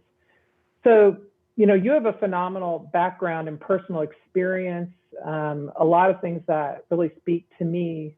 But what I've seen a lot in my role is very difficult to sometimes translate incredible experience to effective service on a board. And because it's hard, you get on a board, you're dealing with in this case, you'll have a superintendent, a central office, you'll have an administration, you have parents, of course, students, and to speak out and to say, well, wait a second, 2 years ago, we did hear all about the disparity in how our white students versus our Black students are reprimanded in our school system. And we did hear that. But what I haven't heard since that time was a plan to address it. So, how do you think about being a school board member who says, wait, I've been sitting here listening to this thing, and I want to hear a plan. I want to push for a change. How in your mind would you approach that? Because to me, that's the hard part, taking all the stuff you have, all the knowledge you have, and translating that into collaboration, working with your board members, getting a majority support, engaging with your superintendent and your administration, and actually making change happen. If you could talk about that a little bit. Yeah.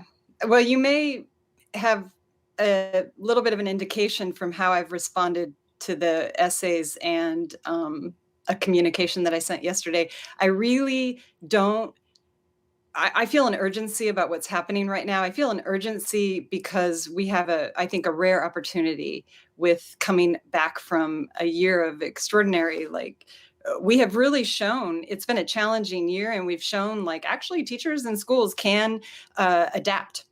We can do things, we can adjust. So let's keep adjusting on the things that are really like equity. Let's really do some dramatic things, because the last year has shown we are capable of doing dramatic adaptation.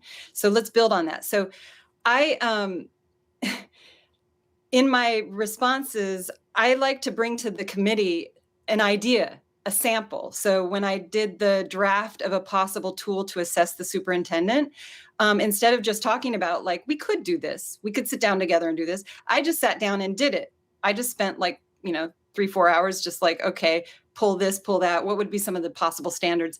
As not saying, here's the tool and this is what we're going to use, but as hey, pick this apart. Make it match what we want. Here's the starting ground. Here's my offering. And I'm not committed to this. This is not a perfect thing, but let's use this as a springboard for an idea that would hold the superintendent, give the superintendent an indication of what he needs to be doing, or she. And let's build it together as a board, what we think it should look like. I'm just getting it started, so yesterday I built kind of a possible new page to put on the city website that's an idea, a vision. And that is not something that I'm attached to in terms of it's perfect or whatever. It's something that from my studies and from my experience, it's I think these are important things to be looking at. Let's really invite system-wide reflection on how can we provide education better to all students, but especially let's pay attention to the students that have dropped away, and that we're not providing for. So I sent that out as here's, something to work with, to tweak, to ask questions about, because we do spend a lot of time kind of talking about equity and using the words, talking about the opportunity gap, but what about action?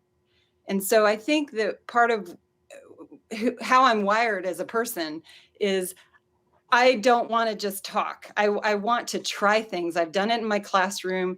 2 years ago, I threw out every single thing I've ever done in all these years, and I've made some cool things. It was not easy, but I got, I'm going to say honestly, I got very ill in 2019 with a flu, and I was out of school for a month, and I thought I wasn't getting up from my couch ever.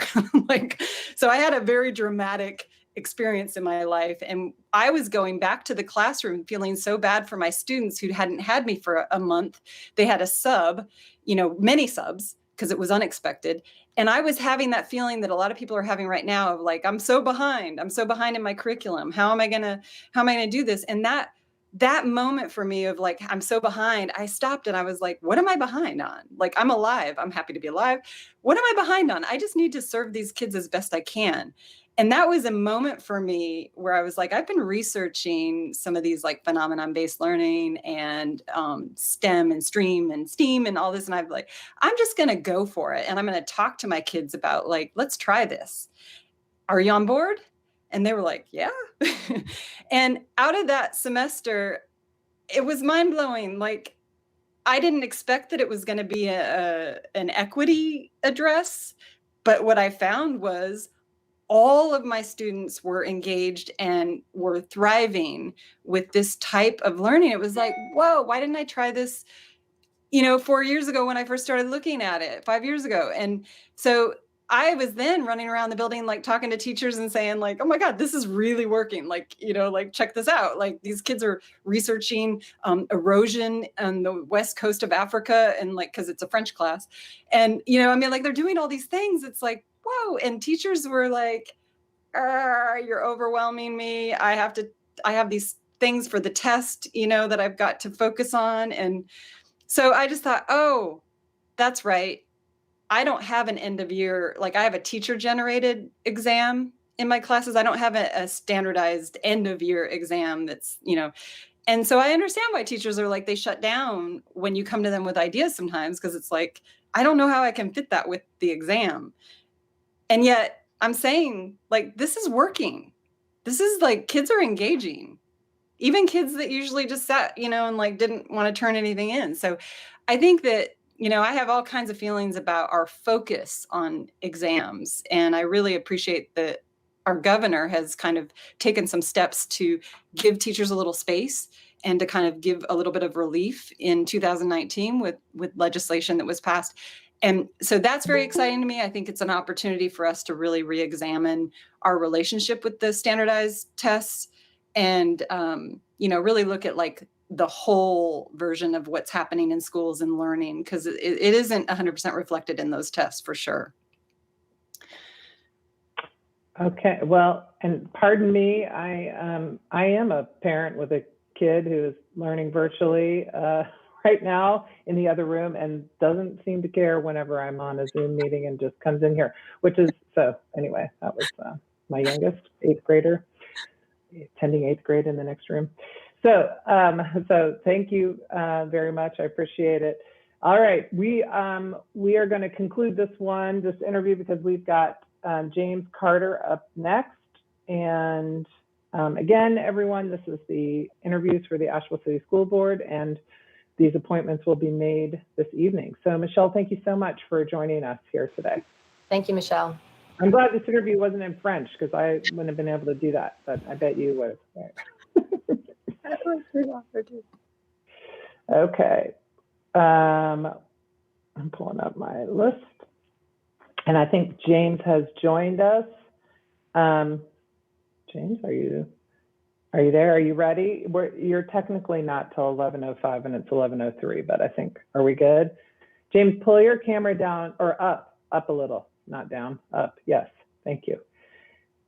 All right. Welcome to the Asheville City Council meeting, interviews for school board. We appreciate you being with us today. So you currently serve on the school board. So if you could just tell us a little bit about yourself and why you're seeking reappointment to the school board.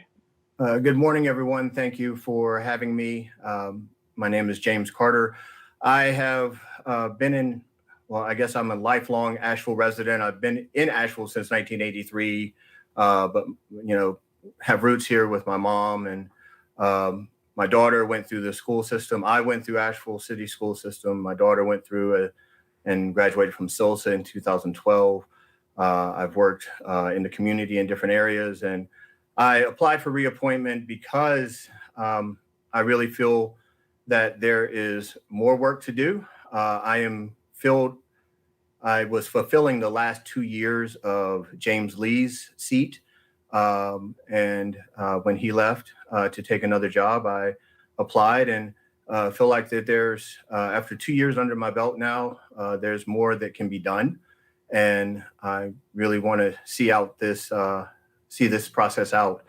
We have a lot of opportunity coming up. This has been a hard time with COVID. No one expected this.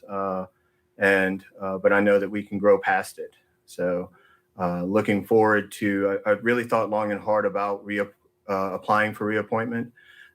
This is a hard job, as you all know. You can't always make everyone happy, but the most important thing is doing what's the best for the children of our district. So.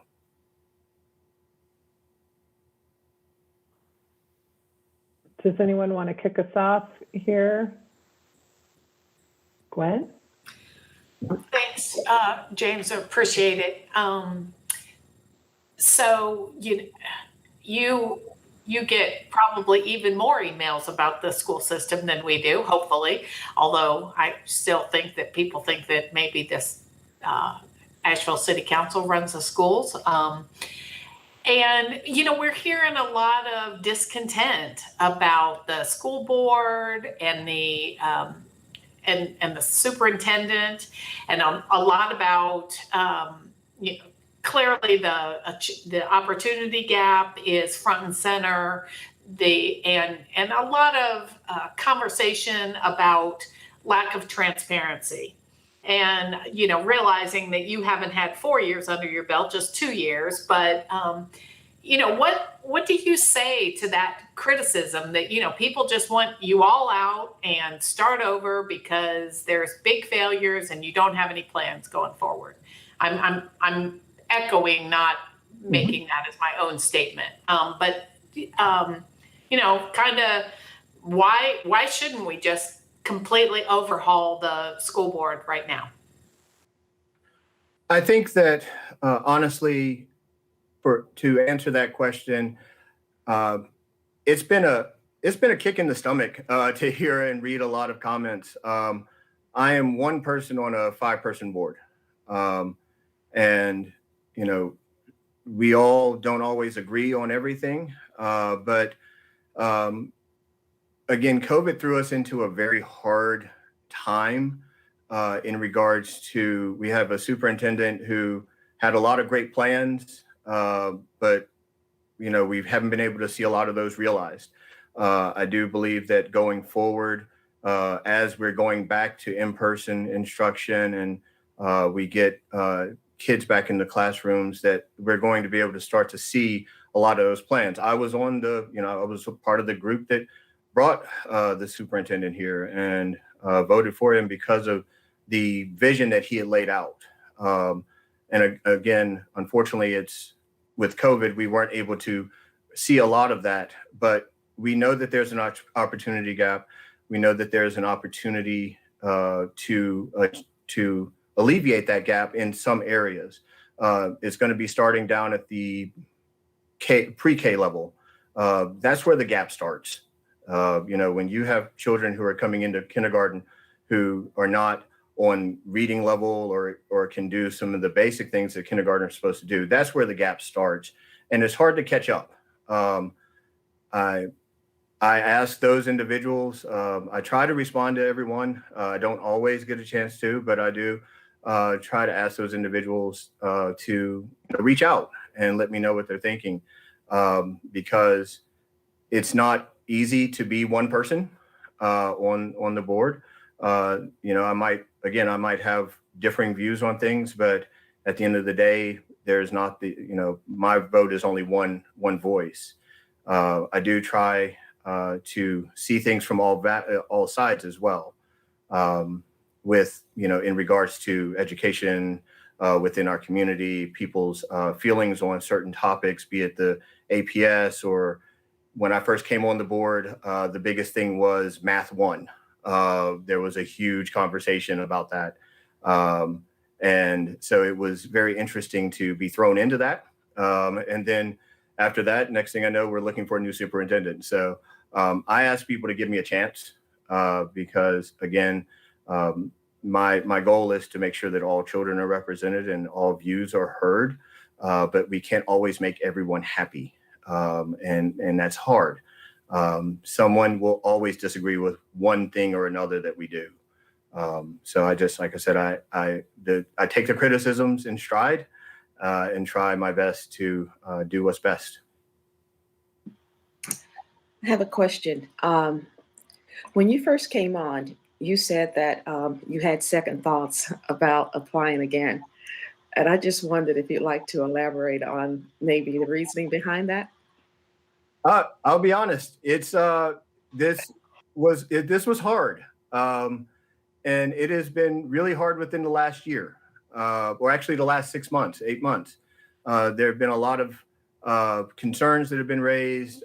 People have been very vocal about different things, and I really looked at it and said, do I want to continue down this path? Because I've got thick skin, but is it sometimes worth the 300 emails that one gets, or the 50 text messages, or the calls? And again, I appreciate that. And so, but when I looked at it, the biggest thing for me is it is worth it because I feel like I can be an agent of change. And so by looking at it through that lens, I can take a kick in the stomach every now and then. I can take a smack in the face. But at the end of the day, I know if I'm doing what I believe is right and what's best for everyone, best for the system, then the other stuff will just roll off. You mentioned in the very beginning, by the way, hello. Good morning. You mentioned that there's more that needs to be done. I wanted to know a little bit on more on that. And in which areas will you remain consistent in your leadership, and which areas would you do things quite differently? When I say that there's more things that need to be done, we've got to tackle the opportunity or achievement gap, whatever you want to call it. And there are ways for us to start doing that in a more targeted way. Again, looking at some of the pre-K stuff, but also going all the way through working more towards our end of grade testing goals, making sure that we have teachers that are teaching everyone and not just a couple of people in a classroom. So that's one of the goals that I want to look at working on more and really tackling hard. Also looking at trying to get more, our teachers get bagged on a lot, unfortunately. They get, a lot of times all I've heard before is it's the teacher's fault, it's the teacher's fault. We've got some great teachers, we've got some great professionals in our system. And I want to see more opportunity with working with them to make sure that they are doing the best for the kids, but also pulling in those families in the areas that are not. A lot of our minority children are not at grade level in some areas, but not all. It's not every Black kid that is doing bad in our system. But really trying to make it more of a holistic effort between the school and the families. We've got to build trust. We've got to bring people together. That was one of the things that when I first came on the board, and actually when I was before this body, I suggested that we needed to start having board meetings out in the community. And so we did those a couple of times. Of course, COVID happened, which knocked that out. But taking the meeting to the people essentially so that they can have a voice. Because a lot of people couldn't get out to our board meetings at the time that they were, or they didn't feel comfortable coming up to central office. So, again, looking at it from that standpoint of really working hard to bring together the school, bring together the families, because that's the only way that we're going to be able to break this gap. And it's gotten bigger with COVID. We know I say we have an achievement Grand Canyon at this point. Because of what's happening. Some of the things that I would stay consistent on is staying with whatever's best for our kids. I can't tell you how many emails I got saying we shouldn't go back to school and how many I got saying we should go back to school. Okay. I personally was one who believes that we should have tried to go back to school last August.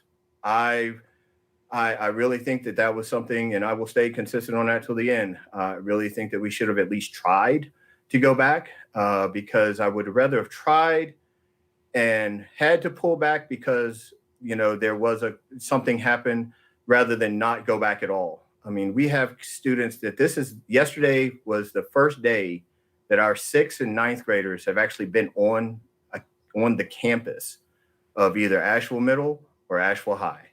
And that's hard. So, we're back now. I stand by the decision to go back. Something that I would really, I wouldn't say so much change, but look at a little bit differently would be our communication. We do not communicate well enough with the community. I would really work hard to make sure that the communication from the system is accurate, number one, but also as timely as possible. We can do a better job of getting our ideas out to the community. It's one thing to say something in a board meeting or hear something, and that's the first time people have heard about it. That might be a radical change to people. If you can get that information out to people slowly and let them know what your idea is and your vision, that it makes it a little bit easier sometimes to digest, but also it makes the process more transparent. And that's something that we need to be also is I would really push more for a lot more transparency. Thank you. Thank you.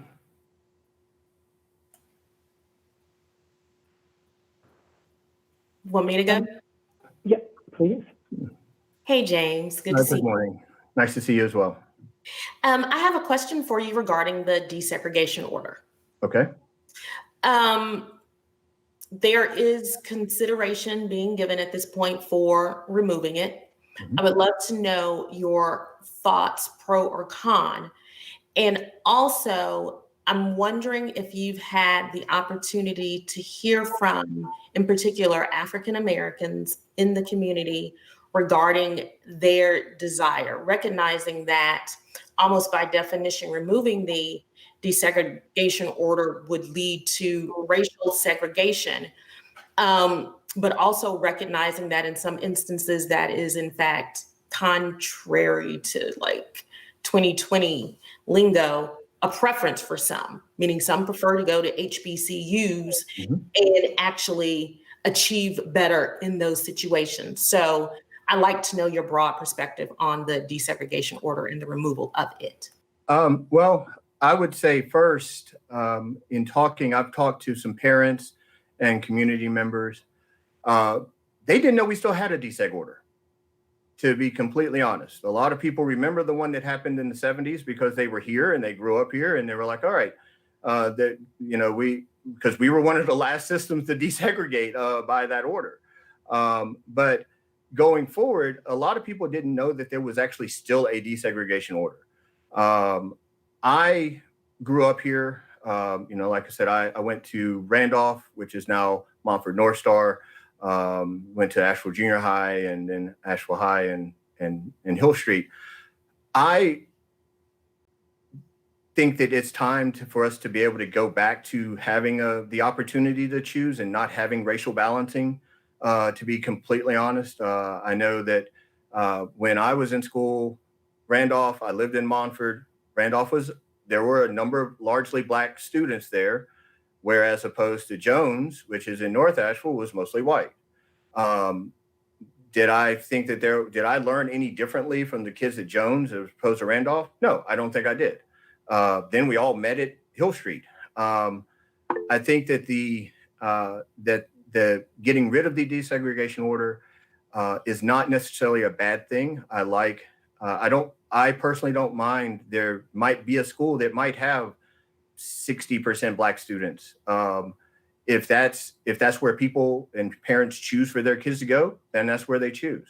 But it's been hard. I know when my daughter was in kindergarten, she would have been part of the busing effort between Jones and Randolph. And I didn't like that idea at all. So when she got through second grade at Jones, I moved her to Claxton. But that was my choice as a parent. And I think that every other parent should be given that opportunity and that choice. So in answer to your question, I really broadly, I would, if it came to me today, I would vote to get rid of it. Because I do think that there has been a little bit of a hampering of in our system. Do I think that that's going to be the answer to every one of our problems? No. But I think that it gives an opportunity for people to make those choices. I'd rather you give me the choice to have a bunch of kids at one school as opposed to another than to say, well, we need to make sure we're hitting that threshold goal of 15% at each school. Okay, thank you. Thank you. Kim? Thank you so much, James. Thank you for being willing to serve and to reconsider, even given the challenges that you've named today. I have a question from an educator. Representation matters. Considering teacher pay and lack of affordable housing, what actions are necessary to recruit and retain educators that reflect the demographics of our students and community? And what, if anything, can the Board of Education do about it? I have been a strong proponent of trying to attract and retain more Black teachers. We do not have as many teachers of color, Black, Hispanic, Asian, as we did when I was through the system, and even years ago when my daughter went through. Asheville is a hard place, okay? When I look at our demographic numbers within our school system and look at Asheville's demographics, we're actually about the same. Asheville, honestly, is a very white town.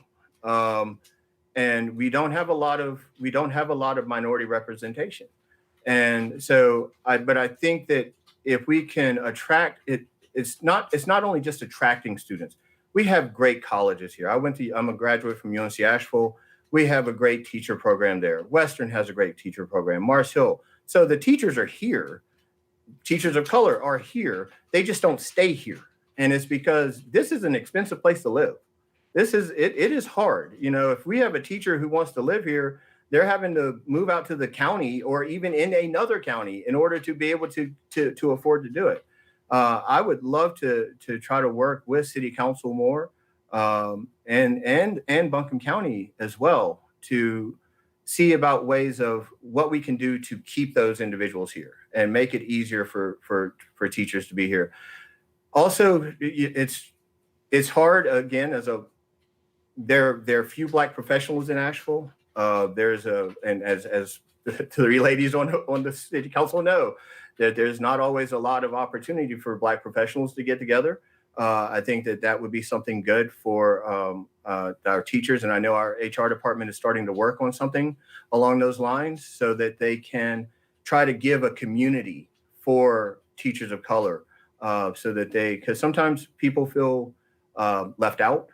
They don't feel like they can speak what's on their mind without fear of either retaliation or someone looking at them weird.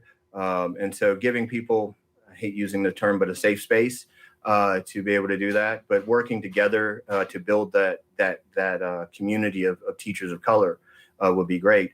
I would love to see our retired teachers of color, that there are a number in Asheville, work towards helping to bring new teachers here.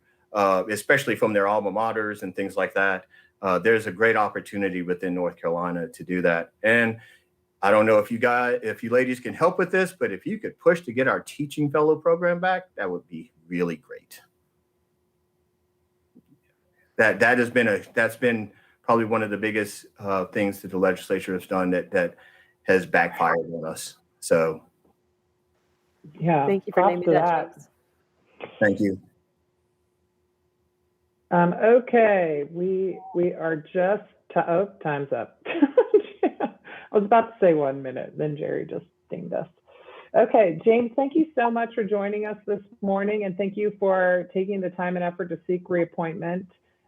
We did make the decision to ask anyone seeking reappointment to go through the same process that everyone else is following, interviews, answering the questionnaires, and so on and so forth. So we appreciate your effort in doing that. And again, we'll be voting on this tonight. So thank you.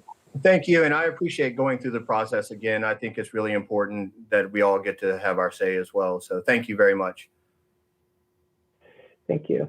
Have a great day. Okay, thank you. Okay, folks, we have one final interview here, and that's Joyce Brown, who has joined us. So as long as everyone's ready to barrel ahead, we're going to do that. Joyce, if you're ready, hi.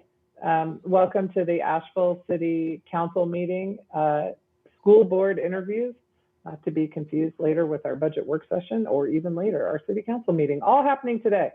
So without further ado, if you could just, again, you're our third candidate today who is actually already serving on the school board and seeking reappointment. So just to clarify that. And if you could just tell us a little bit about yourself and why you're seeking reappointment to the Asheville City School Board. Thank you, ladies. And thank you for the opportunity to reapply for this position. I'm Joyce Brown, and I'll tell you a little bit about myself. I am the mother of two daughters that both matriculated through Asheville City Schools. My eldest went to Isaac Dixon, and my youngest went to Hull Fletcher. And I have a grandson who is also at Hull Fletcher currently. He's in the third grade. My my effort towards education started when I was on the board of a nonprofit childcare center here in Asheville. And before I left there, I served as both vice chair and chair of the board.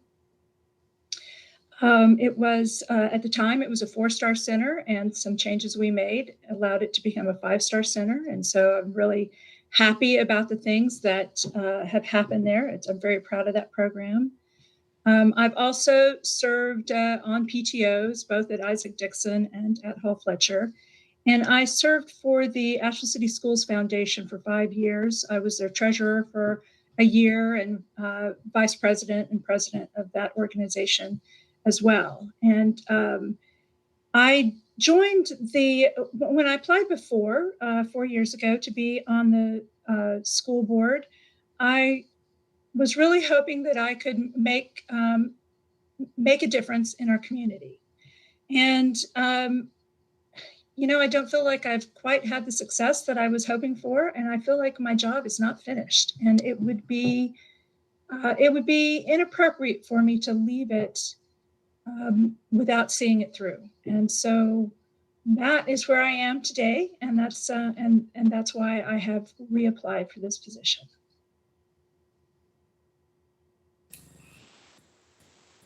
Gwen, please. Thank you, Joyce. Appreciate it. Can you, you've heard you've seen all the emails, heard all the uproar, criticizing the school board and criticizing the superintendent. And you just alluded to, saying your work's not done. Can you tell us, like, in the next 4 years, what's in the hopper that is going to turn things around and improve and reduce and ultimately eliminate the opportunity gap that, you would like the time to continue to implement? The things that are currently in the hopper right now is expanding pre-K. And I believe that is very important for us to do. So, if our students don't have that foundation, then they're going to have a hard time. They're going to struggle in elementary school. And that just, of course, continues on throughout their schooling until they graduate. Another thing that is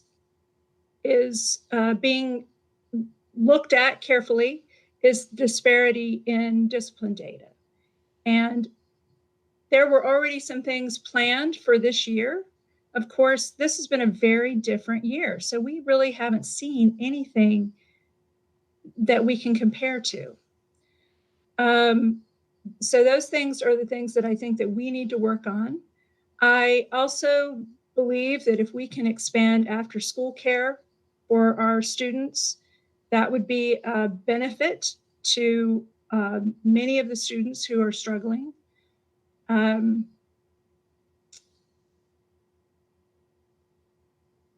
I think that, and the big thing is that we've got to put our money where our mouth is. And so we need to look closely at our budgets to see where we are spending our money and to see where we can increase funding for equity in our district.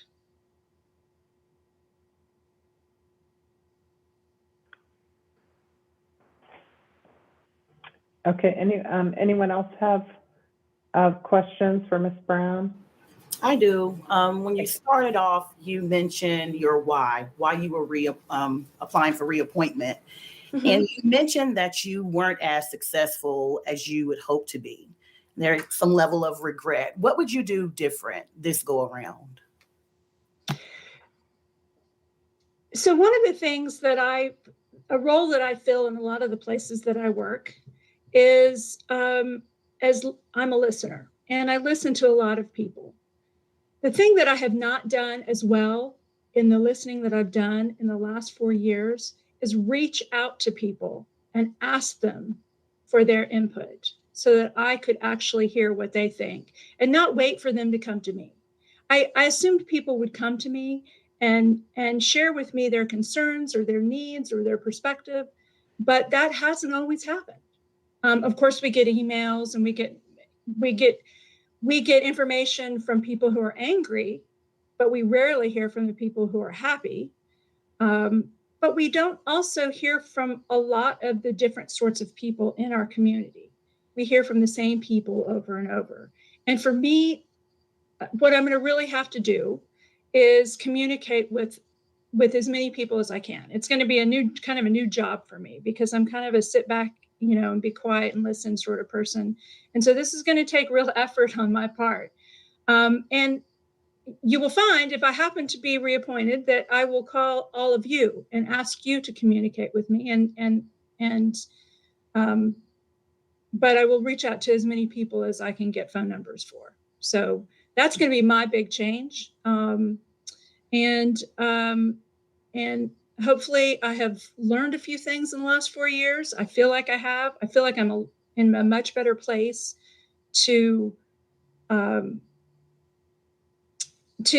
address the issues that we have in this district because of the learning that I've accomplished over the last 4 years as a board member. Hi, Joyce. How are you? Thank you for being here. I'd like to ask you a question. What do you think has been done thus far? Because you've been there 4 years, right? Mm-hmm. What would you say has been done to address that achievement gap, and any of those things that has been done, not you in particular, just the board has done, that has actually proven to be somewhat successful, and that you've been able to actually see the results, as far as the success of anything that you've done? I mean, the board toward that issue. I think the first thing that we have done that was not really done before is we started talking about it.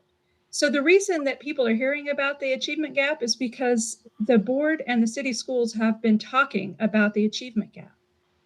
I am pleased that all of the members of the Asheville City Board of Education are united in their desire to see a reduction in the achievement gap. We do need to think of it as an opportunity gap. And that opportunity gap is the key to making a difference. Just this year, one thing that we were able to do that I think was important because of the situation that we were in was we spearheaded and helped fund and found funding to add internet service into some of the housing authority facilities, so that those people who did not have access to the internet for their children to be able to attend school in a remote way were able to get it. And that was very important. And so that's one thing that will hopefully help ameliorate the worsening of what could have happened in this year for the achievement gap. We were already looking at the disparities in the data and working for a plan to address those. And when we hired the superintendent, the reason we hired him and the goal that we gave him was to eliminate the achievement gap. And he has a plan, and it may be bold and it may be uncomfortable, but he has a plan to address that. He's not really had much opportunity in this first year of his tenure to do the things that he might have done otherwise. But COVID has really kind of derailed us all in that. But I think that we need to give him a chance and see if he will put the emphasis in the right places to assure that our most vulnerable students get the opportunity to learn the way the rest of the students in Asheville do. Thank you.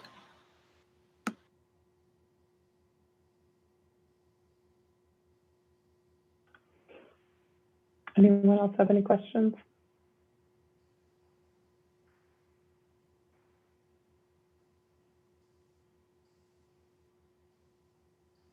You guys are getting tired. So get tired already. We have a really long day. I do have a question, Joyce. Good morning. Good morning.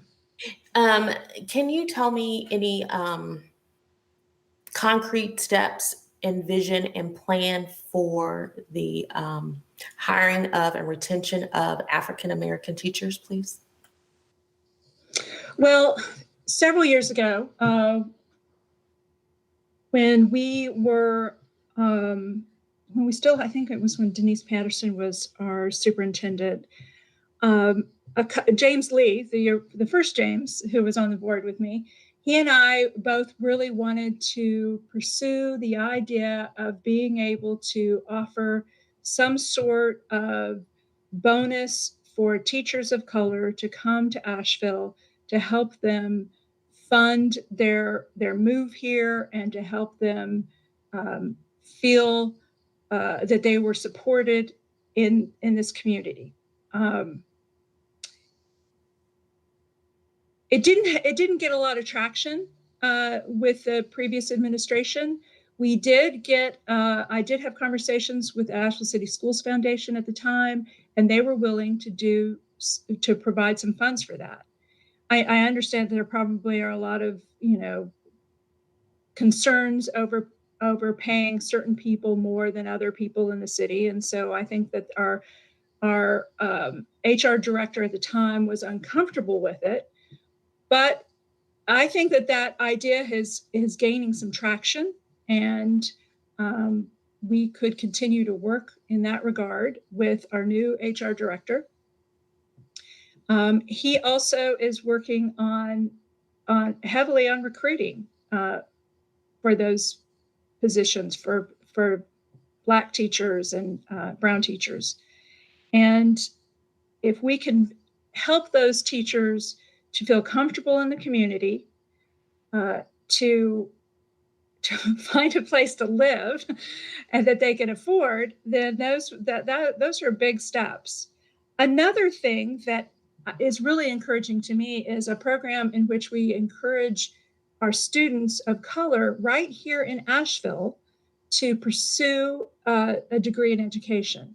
And hopefully, if those students are able to do that, they will want to stay in their hometown. They will want to live here and work in our schools. And that program excites me more than any of them, because that's a long-term plan.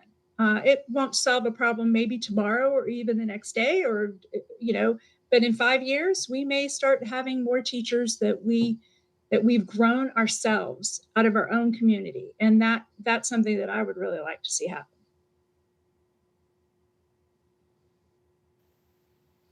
Thank you. I'm also wondering, since there seems to be a lull, if you had the opportunity to speak to teachers of color and in their exit interviews, if they give reasons for leaving, do those reasons more often than not simply center on housing, or do they find something lacking in the school system or the system itself? And if so, well, of course, I don't get to talk to them in their exit interviews. I would love to, but that's not my role and it's not my job, and I'm really it's not appropriate for me to do that. Once again, a couple of years ago, I tried to encourage the district to gather exit interview data from every teacher, staff person, IA that leaves the district. We weren't collecting that data before. We are collecting that data now. I feel like more and more of our staff feel comfortable with our current HR director and are willing to give real data. So I've not gotten anything that says that they're unhappy with the district or anything like that. But most of the time, the information that we are given is that people are leaving our district because they're moving out of town. They're moving to other places. Sometimes they're changing careers. I mean, there's a variety of reasons. Anecdotally, I have heard that it is difficult for our teachers of color to feel like they have the camaraderie in our community, that they're coming from someplace else. And Asheville is a very unique city, and as warm as we hope to be, I'm not sure that we are successful in being welcoming to new people as perhaps we imagine that we are, you know. Thank you. Folks, does anyone else? Oh, Kim, please go ahead. Joyce, thank you for reapplying to continue this work on the Board of Education. I heard you naming some self-analysis of your work, and I have a question from an educator. So how will you know if these changes in your proactive pursuit with communication will be effective in your role? And what indicators will you be looking for to inform on the effectiveness of decisions for the board as a whole and for yourself? Well, I think the main effective indicator for the board as a whole is seeing changes in the data. So that's really important.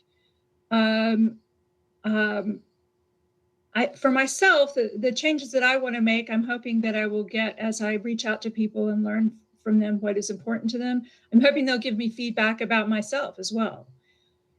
I also, and this may be a unique perspective, but I feel like in addition to evaluating the superintendent, I think the board should evaluate itself. And I would like to see us do a 360-degree evaluation in which we actually get input from the community, from the teachers, from the staff on how they feel we are doing, and from each other. I think that we could improve. Of course, everybody can improve. And so I think that we could do a better job of maybe listening to the community and being willing and open to having feedback from the community, I think would be a great place to start. Thank you, Joyce. Okay, now I believe our time is up unless anybody has a final question or comment. No? Okay, all right. Well, thank you very much, Joyce, for joining us and hanging in there. This is our last interview today for school board appointments. Again, for those watching, we will be making these appointment decisions tonight at the City Council meeting. There are 3 seats that are up, so we will be appointing all 3 seats. So thank you again for joining us. Thank you guys for the opportunity. You all have a good day. All right, thank you. Thank you, Joyce. Okay, we're going to log off and we'll be back here on this virtual platform for our budget work session this afternoon. So we're adjourned.